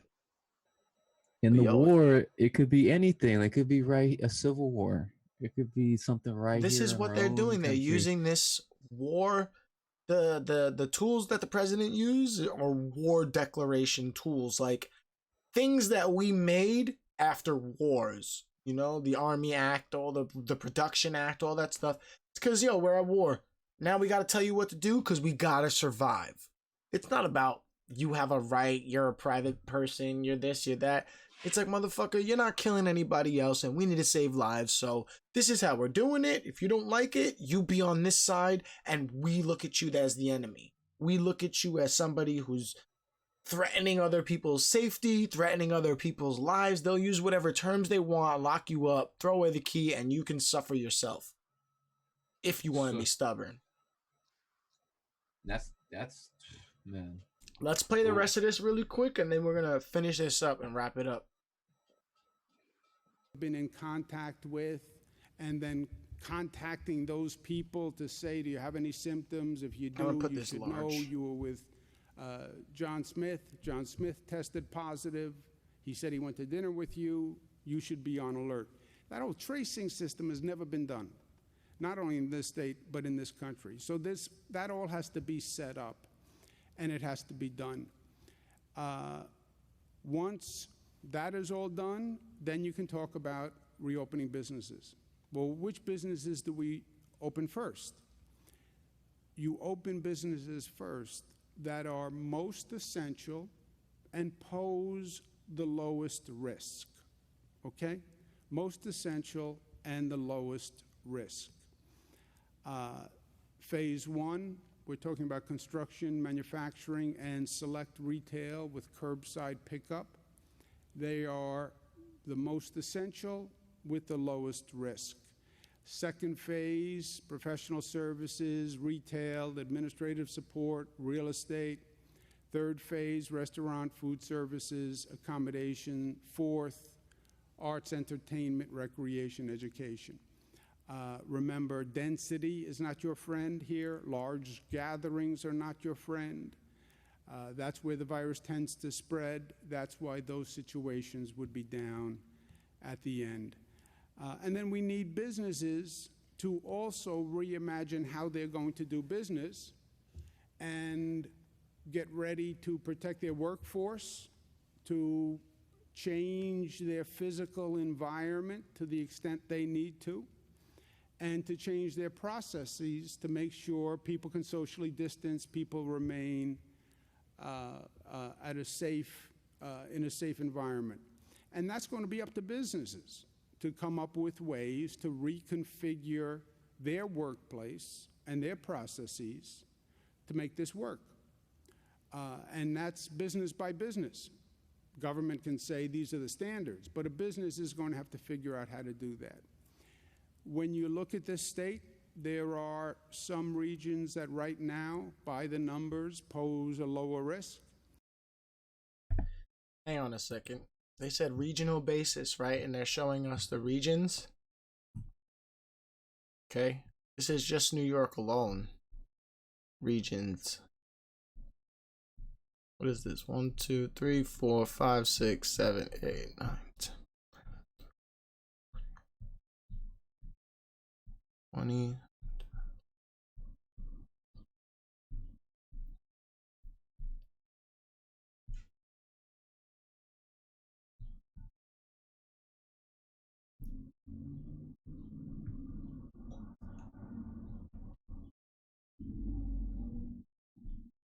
About 70, close to about 60, 68 regions. About 70 regions just in New York State alone. And they're doing the tri-state too, so this is including their army. Some that pose a higher risk. We can tell you by region right now of those criteria that we went through, which ones are in place for which region. So which ones have the right hospitalization, the right testing regimen, the right contact tracing regimen, and which ones still have work to do in those areas. And this is going to be region by region.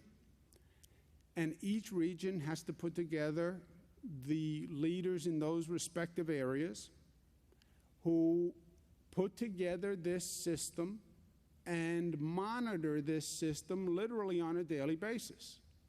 So they're getting all that input, all those specifics, all that data, and then day by day, they're making a decision as to how to proceed with reopening based on the data, based on the facts. And that'll be a little different for every region in the state. May 15th is when the statewide pause order, P-A-U-S-E, not P-A-W-S, the pause order was stop all businesses, stay at home. That expires on May 15th. May 15th, regions can start to reopen and do their own analysis, but these are the facts that they have to have in place to do it. Start now, don't. So, before we get into the next stuff, you seen what he just said? He said these are what they have to do before they can do it. Before they can actually do what they want to do, they have to meet this criteria. So they're still in charge at the end of the day before reopening. Before getting back to normal, we're going to have such a constriction on our freedoms in every way possible at the cost of public health, public risk, you know? Business can't operate its normal way. They have to change and reimagine how they operate on a day-to-day basis. I walk around New York, a couple of places I go to when I go out and grab stuff, the very few times that I do, plexiglass windows installed, new stuff, it's like sealed up. It's like people are in bubbles, and you're the one that's stupid for walking in the store. That's how I feel. I dead ass feel like that. When I go in, I feel like I'm the idiot who's out. And this guy's sitting here behind his glass bubble, like, chilling. Nothing's getting in there. Some of them have freaking saran wrap, all right? Some of them, they can't afford plastic, plexiglass, saran wrap. I'm talking, maybe dude wasted about 4 cases. Cases. Case. Like there's like 100 pieces of rolls in a case, maybe 400 rolls unwrapping. I'll pull up on people everything up. Bro. Some places, I saw one place cut his glass. Bro. That's the mask you're going out with? I got a special mask. Pull up on people with the chrome mask. I got a special mask, yo. I had this mask designed by crazy smart people, all right? And before he left us, all right, I was given a present by our good friend Tony. So when I go outside, I'm chilling, all right? Nothing's getting in this motherfucker. All I need to do is saran wrap the neck, all right? I come up like this. I'm going to the store like this. When I want to freaking talk to somebody, I just lift up the mask. Tell me I don't resemble Tony Stark. Come on, bro. That's viral right there. You need to go do that, bro. They couldn't have made a better Tony Stark replacement than me. All right. So I go to the store. I'm gonna go in. I'm gonna freaking chill. And I'm dead ass. I'm just gonna go in like this, and I'm gonna shop. That's it. What do you think people would say? They would let you take a video of you. It's a mask. It's a mask. I'm covering my face. Nothing's getting out. So Tony Stark makes appearance. Come on, Tony Stark needs groceries too. Yeah. I need eggs. Iron Man can't have his iron without getting some freaking meat and eggs. You gotta have someone take a picture of you in a shopping cart with that and send it to. That'll Send it to the blow up, news bro. channel? Yeah, send it to the news channel. Put it on World Star. I promise you that will blow up. and Iron be Man out makes there. appearance at supermarket to buy Yeah, vegetables. yeah, you'll see. I swear to God, you'll see it on Instagram and all the little videos. You'll see it on Twitter. It was you'll made see it in on China, Facebook. those sets. Yo, listen, it was fine. You know, we sterilized it as it came over in the glass case. Sterilized glass case. I like how this guy was trying to disguise that that tracing thing. He's like, oh, we just gonna be John Smith came in touch with it, and then we're gonna say, oh yeah, John Smith came. You should look out for the disease because he was talking to you, and that's how we're gonna do it. Yeah. We're gonna stop believing what the media says. We can't. We gotta find our own truth and discuss it within ourselves. And even then, you know. Yo, it's not hard. It's not hard when you bounce ideas off of people. When we have a conversation, 9 times out of 10, like I said, if people don't have their eyes completely sealed shut, you know, they can see truth in a lot of this stuff. You know, we can figure out shit for ourselves. Now, on a certain extent, medically, I don't know.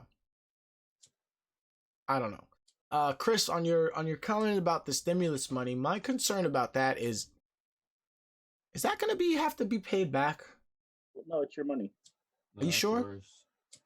Yeah, it's an advance on your next year's income tax. Yeah. So, like, if you normally bring home like $5,000, then next year you'll bring home 38 grand or whatever, 3,800. But it's still your money. Yeah, it's just an advance on your money. Yeah, it's So not they- like I ain't getting shit next year. Damn. It lets you have your money a little bit early. so. It's not like that they're giving us money. No, They're making you use next year's money that you usually rely on it right. for other things. And what about next year when we still have this? And how long until we run out of our supply of next year's money? You know, how long can we live off of if you usually bring home 5,000? How long is 5,000 going to keep us in lockdown for? Happy. Just with food, shelter, bills. How long is that?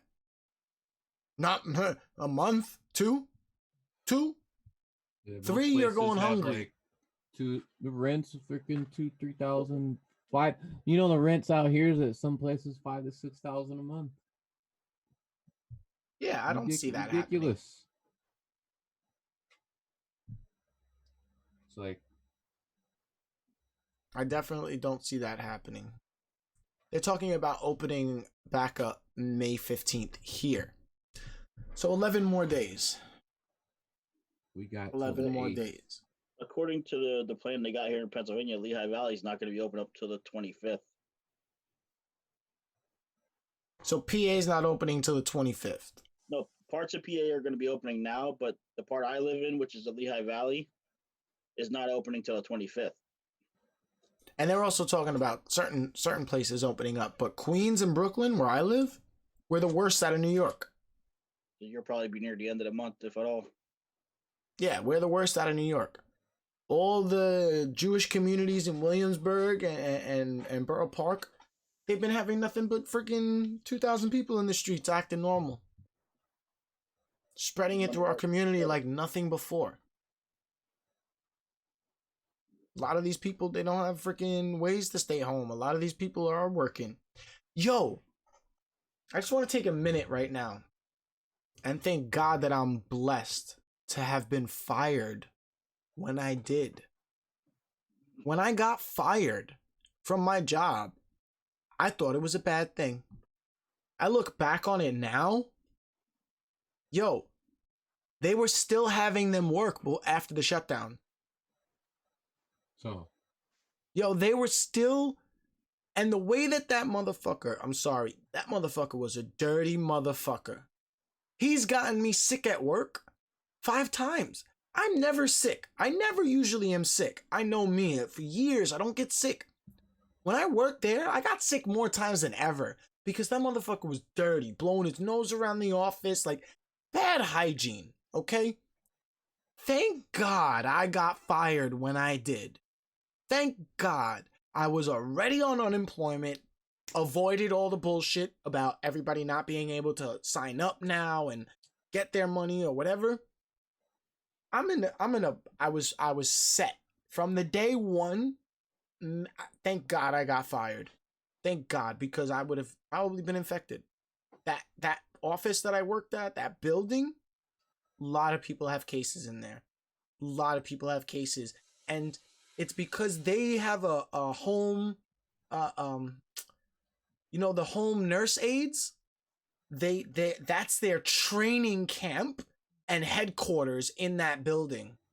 So they have tons of immigrant home health aides that come to the country to get a license to become a home health aide nurse.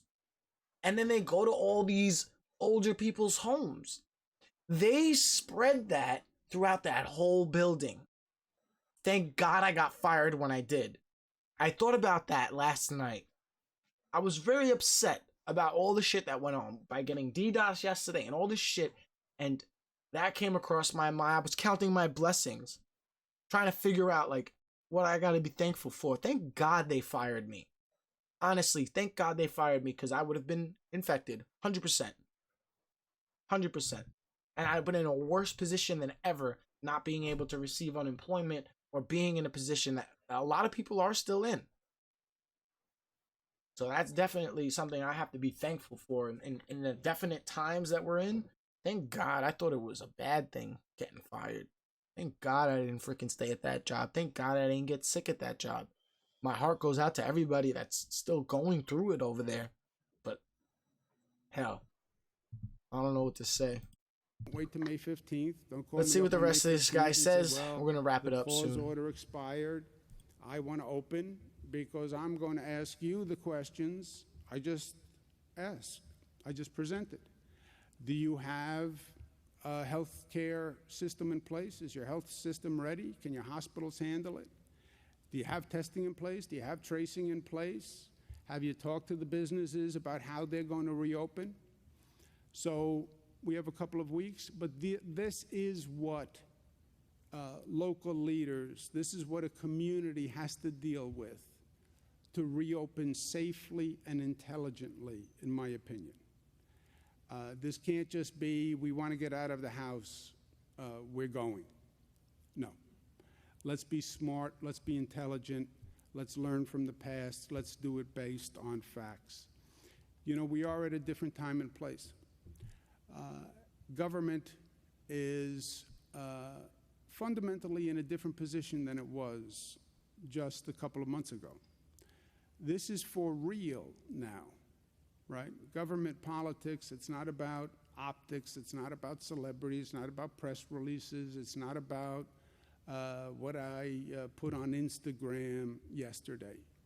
This is about government leaders' performance, their expertise. This is a situation where their competence and their ability can be the difference between life and death, literally. And what the governments have done, federal, state, local, what we've done in this state has literally saved lives. We reduced all the projected hospitalization rates dramatically by about 100,000 New Yorkers. 100,000 fewer New Yorkers were hospitalized than they predicted. 100,000, think about that. If we had 100,000 more people in our hospital system, first of all, our hospital system would have collapsed if the projections were true, if we didn't change those projections. And we literally saved lives. How many of those 100,000 would have been hospitalized and would have died? So we've done great work at a tremendous cost and tremendous hardship, but we've done great work. We just have to remain vigilant and smart and competent going forward. And that's what New York tough means. New York tough means we're tough, but we're smart, we're disciplined, we're unified, and we are loving. All right. I'm gonna leave it at that. Amir, you really want to know what I get unemployment? You know what I got cleared for unemployment? You understand? $117. Booyah, I'm balling, baby. Booyah. You believe that, Code Easy? So, yeah. I get ridiculous. $117 from unemployment. That's what I got approved from. From getting an average check of around $650, every week. Dang. Amir, no, not $117K. $117. 117.00. No change, no nothing. $100 is like $20 in this day and age. The 600, yes, for the COVID thing, we're getting automatically, yes. So that is actually helping me. But my actual unemployment, $117, which I should have been approved for at least minimum 4. At least with an average check of 600. That's out of pocket. So this whole idea of tracing and tracking and all this stuff has got me on edge with a lot of this. Let's talk now mental health, because this is something that I personally just kind of released a little bit of information. I know a lot of people have been dealing with this. I haven't really been public with it. Some friends know, some friends don't. And I definitely think it's a healthy conversation to be had. The effect of this, like I said in the beginning of the stream, the effect of this mentally on a lot of people is just going to change drastically as we move forward. Like Zara pointed out before, I don't think anybody in the world is not going to come out scarred from this in some way or another. And then mental health is really important too, because we need support from each other. We came up in a society now, especially your generation. I'm not too attached to likes and stuff, but all this Instagram stuff, all this travel, all these pictures people want to post, and they get to their normal lives and whatever, they're having tough times adjusting. Me personally, I feel like I'm okay, stable enough to continue. And what helps me a lot is being able to have this outlet, being able to get up on stream, being able to stay connected with a lot of you guys. And that 100% helps me. And I fell into a dark place last night because that keeps being robbed from me. When we have somebody come in the chat, and like I said, like, we usually brush off the hate. Y'all see how I react to the haters. I always tell them, I blow them kisses, I give them hugs. I don't feed into it anymore. I've been trying not to. And because that hasn't had the desired effect, we got DOSed yesterday. And I feel like I'm so drained of combating this stupid bullshit. Like I got stuck in a deep, dark spot for a moment. And I don't want to be robbed of that anymore. So I'm asking people like, yo, chill. Cause I'm fucked up. I'm fucked up in the head. And I try every day to put up a smile, get up on stream, project positive vibes so that you guys feel positivity as you guys come in the streams. But it's tough. And the people that keep fucking with us, really, y'all, I don't wish anything bad on you. I just wish that you would just get better, be smarter, learn to love, learn to let shit go, forgive and forget, or whatever I've done. I'll offer you an apology right here. Sorry, whatever makes you upset at us, whatever it is. Some people have been holding on to grudges for mad long. This is not the time for that shit, really. So mentally, I don't think anybody's in a position right now to deal with any extra stress.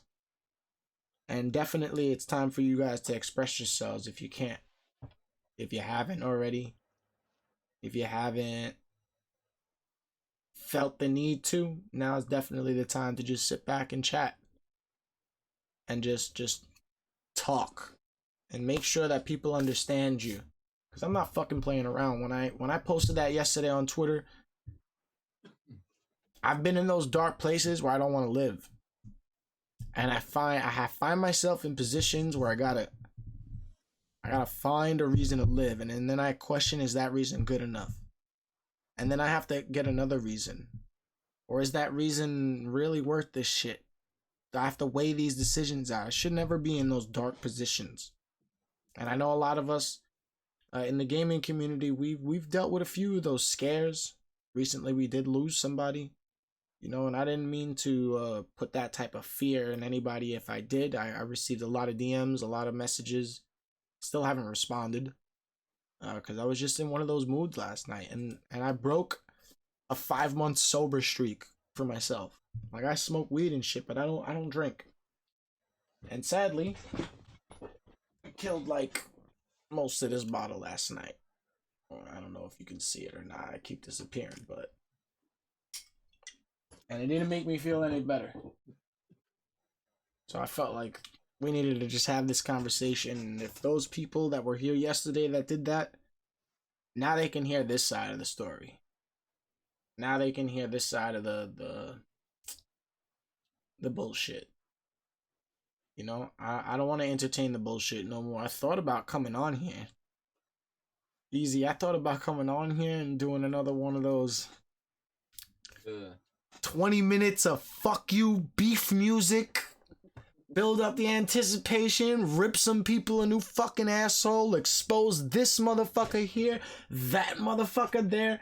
A lot of people like it when I lose my shit. But I'm not gonna give them that power over me. I'm not gonna stop projecting the vibes that we need. Because I feel like I have to get something off my chest. What I do need to get off my chest is I'm fucking upset about this shit. I'm dealing with a lot of stress. It's tough enough for me to get through the news. Never mind the extra added nonsense and the unanswerable why do y'all still have to do this? So that stress I really don't want to have to deal with. As for everybody else, bro, we're gonna be okay. It's all about love, peace, and chicken grease. Damn right, bro. Damn right. I'm trying my best to not ruin the streak. I really didn't feel motivated today to stream. I didn't start making a thumbnail till like 5. All right, that's why we started around like 5. All right. It's crazy. It's crazy. We got a fucked up system, and a lot of people don't really know how mental health affects a lot of people. I'm scared about it, and I want people to open up, whether it be on social media, whether it be here. Y'all need to talk in chat. Y'all afraid people are gonna think something of you. Nobody's gonna think nothing of yous, because this shit is a serious issue, and we all have that. No reason is a bad reason to feel how you feel. No reason is a stupid reason to feel how you feel. If that's how you see it, and that's how you feel, and it makes you feel, it's absolutely okay. But just talk about it before it gets to that point where you just feel like you can't deal with it. I was at that point last night. So I'm talking about it. I'm letting you guys know. If you guys need anybody to talk to, that Discord down in there, that's always active and always on my computer. As of like 2 weeks ago, I rewired the whole thing and I'm back on it. Discord's available, Twitter's available, our streams are always on. We're always here trying to offer you guys some positive vibes and project that type of energy out there. So when it comes down to these serious situations, I want to clarify that 100%. A lot of love in this community. Don't underestimate it. And there's plenty to go around. If you can't touch me, you can touch somebody else. You can help somebody. You can always help somebody. And the easiest way is to really listen. Having somebody feel like the person that they're talking to really understands them and is not giving them the same old, yeah, things will get better, bro, keep your head up. The cliche 4-minute conversation that you would have with somebody who you really don't give a fuck about. The genuineness is really what people see. So I genuinely don't care if it takes us 10 minutes to make you feel better, 50 minutes. We can sit back and watch some comedy. Well, I'll do my best to make you feel better in any way I can, whether that be provide entertainment, talk and chat, lend an ear. Shit, I'll call your ex-girlfriend and harass her. I don't care. I'll do whatever will put a smile on your face at that moment. Look at Fakin. I seen that Fakin. He just one of those. I'll do whatever to make you do one of those. One of the fucking guy. This guy. You know, I'm here for that. All right. So,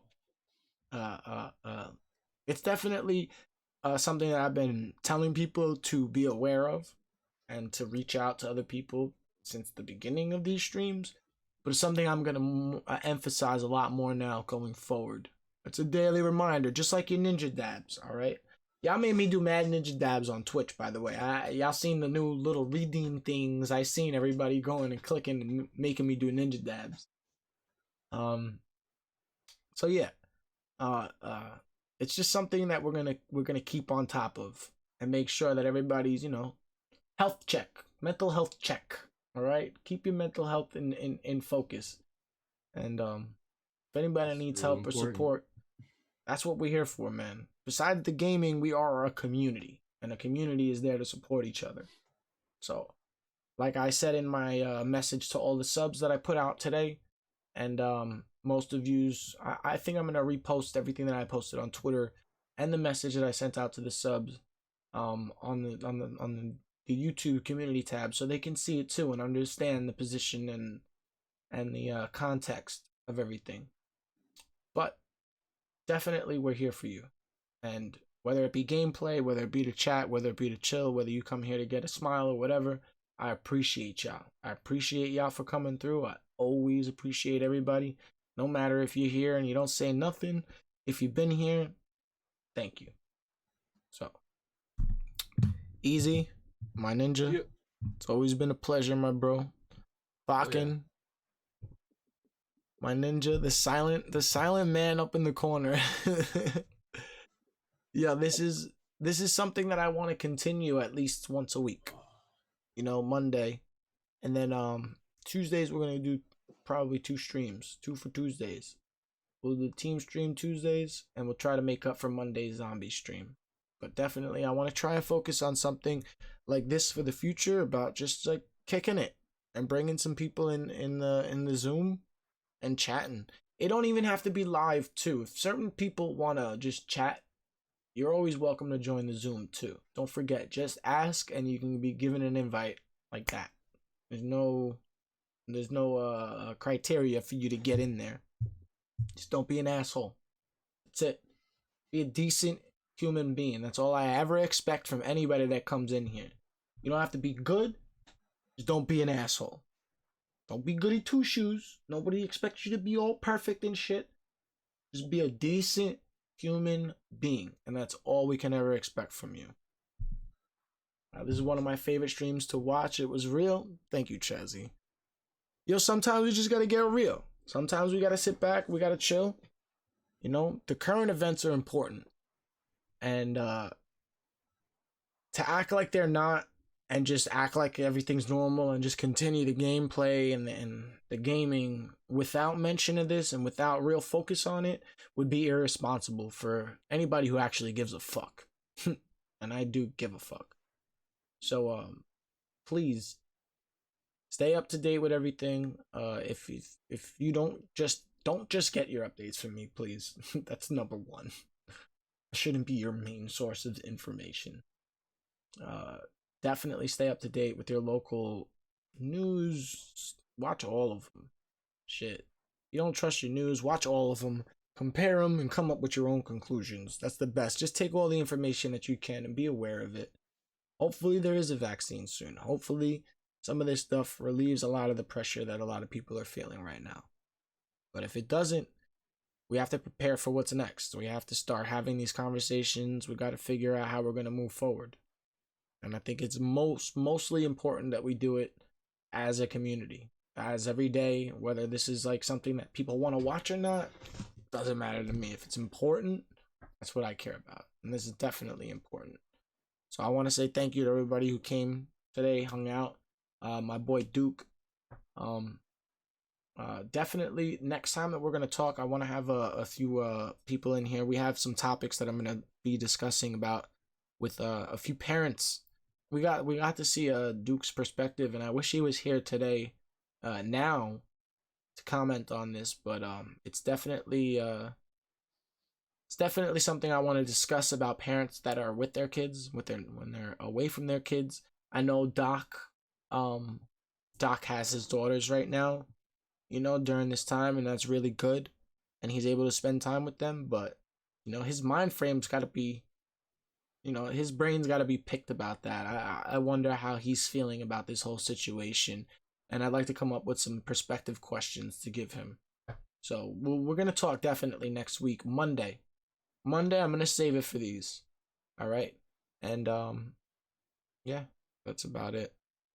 I don't have much more to say than that. Easy, my ninja. I'll see you in chat in a little bit. We're gonna go hang out. I'm gonna play some Warzone. Hang out with the boys. We're gonna end this stream tonight. If you guys want to hang out, I'll be up in the Discord. And I'll see you guys tomorrow for our regular stream. Tuesday. Until then, guys, please be safe, be smart, be strong. Together we will overcome. We gotta stop this shit together. All right? I have been your boy, SetsBK1, aka Chris, the human being. And I'll see you guys tomorrow. Peace out.